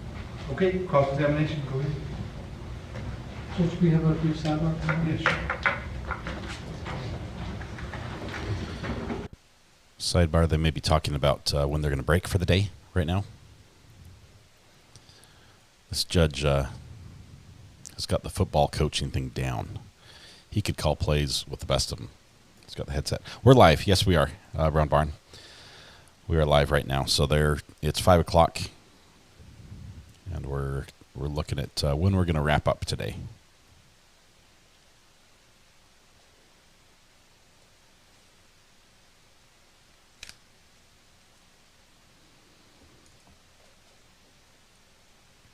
I think this is about the latest we've gone in this trial, but they've had reasons for that before. I'm going to try to stick to the schedule as I outlined it for you when I mentioned a week ago last Wednesday, so I'm going to press pause right now. When we resume the trial on Monday, we'll pick it up with the cross-examination right where we are right now. Same admonition as always, please do not discuss the facts of the case, the evidence, the witnesses, or the testimony amongst yourselves or anyone else until we reach the end of the case. I'll tell you when that is. Ladies and gentlemen, I cannot emphasize this enough. Over the weekend, please, no research of any kind on the internet, any source directly or indirectly regarding the parties, the places, anything having to do with the case or the trial. I'm going to ask you to please stop watching any news. Please do not read the newspaper. Okay, I hope you enjoy your weekend back at your normal lives. I'm going to ask that you all be back here Monday, which is Monday, June 12th at 9:15 a.m. 9:15 a.m. in New Jersey. On Monday, June 12th, if you will leave the notepads in your envelopes in your chairs, they'll be waiting for you when you return. I hope you have a nice weekend. I'll see you Monday morning.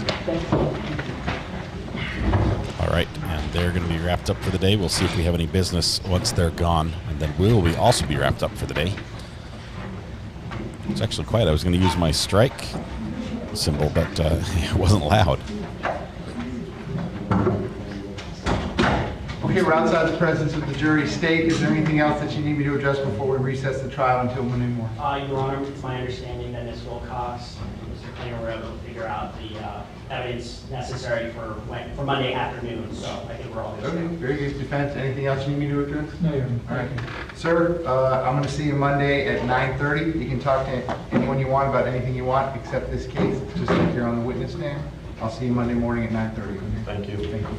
Okay, so then the trial's otherwise going to be in recess until Monday, which is Monday, June 12th at 9:30 a.m. Division FX will be in recess until Monday, June 12th at 8:45 a.m. I hope you all have a good rest of your evening. All right, Mr. Kohberger, that is it. There we go. We've got some audio still for just a second, but they're going to turn that off here in just a moment.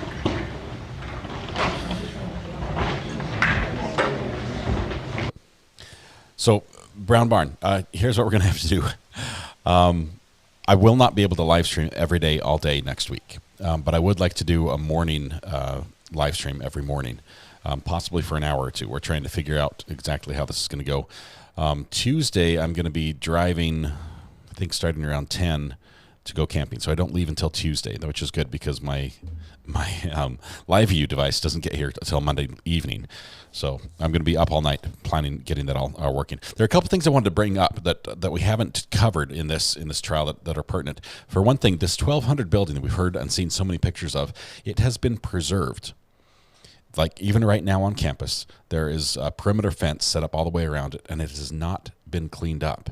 It has not been fixed. It's not been repaired. It is as it was the day of the shooting.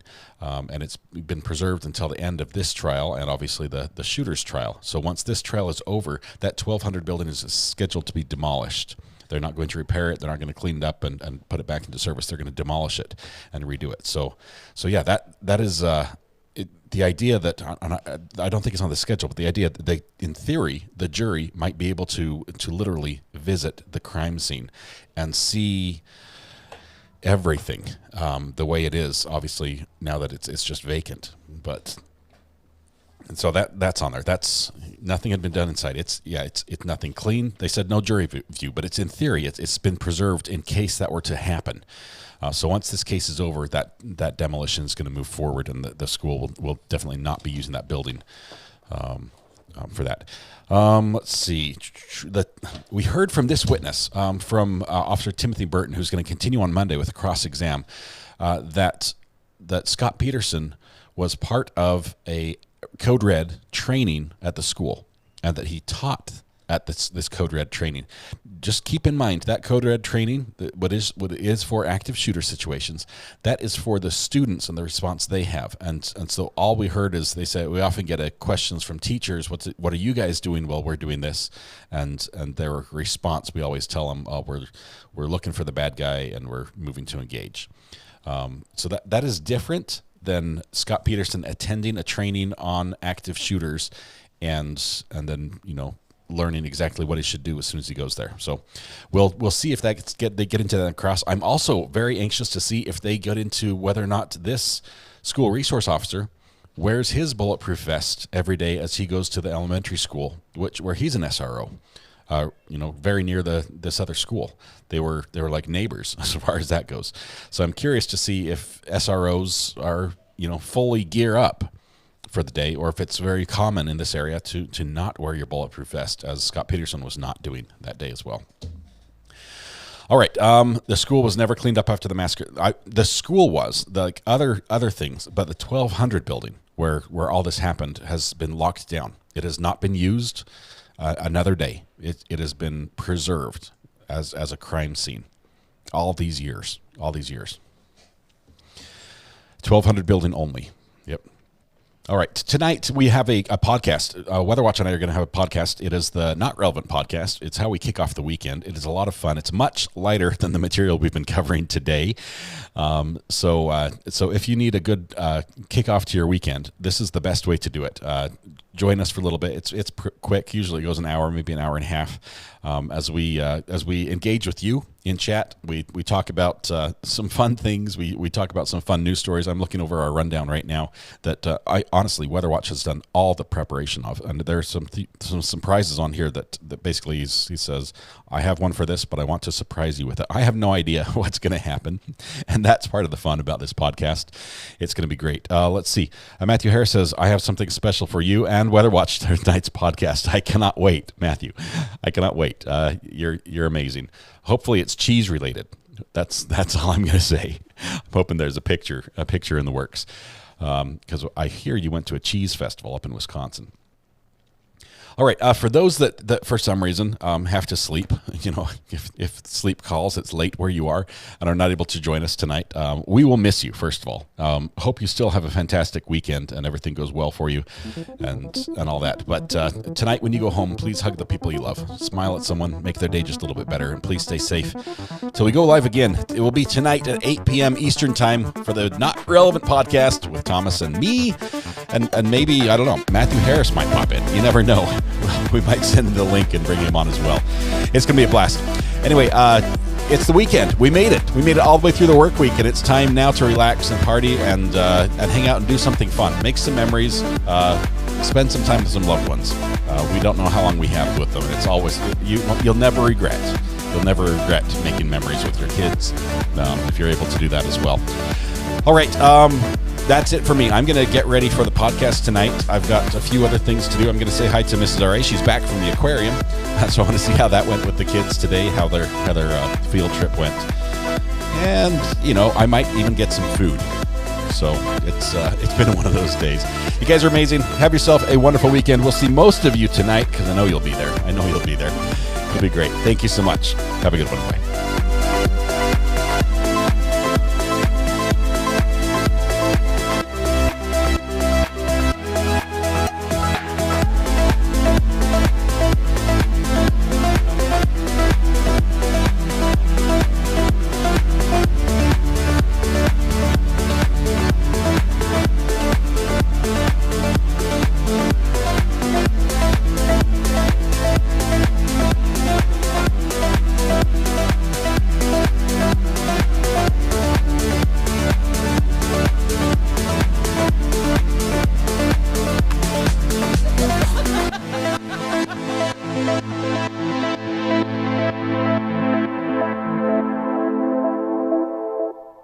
Is that correct?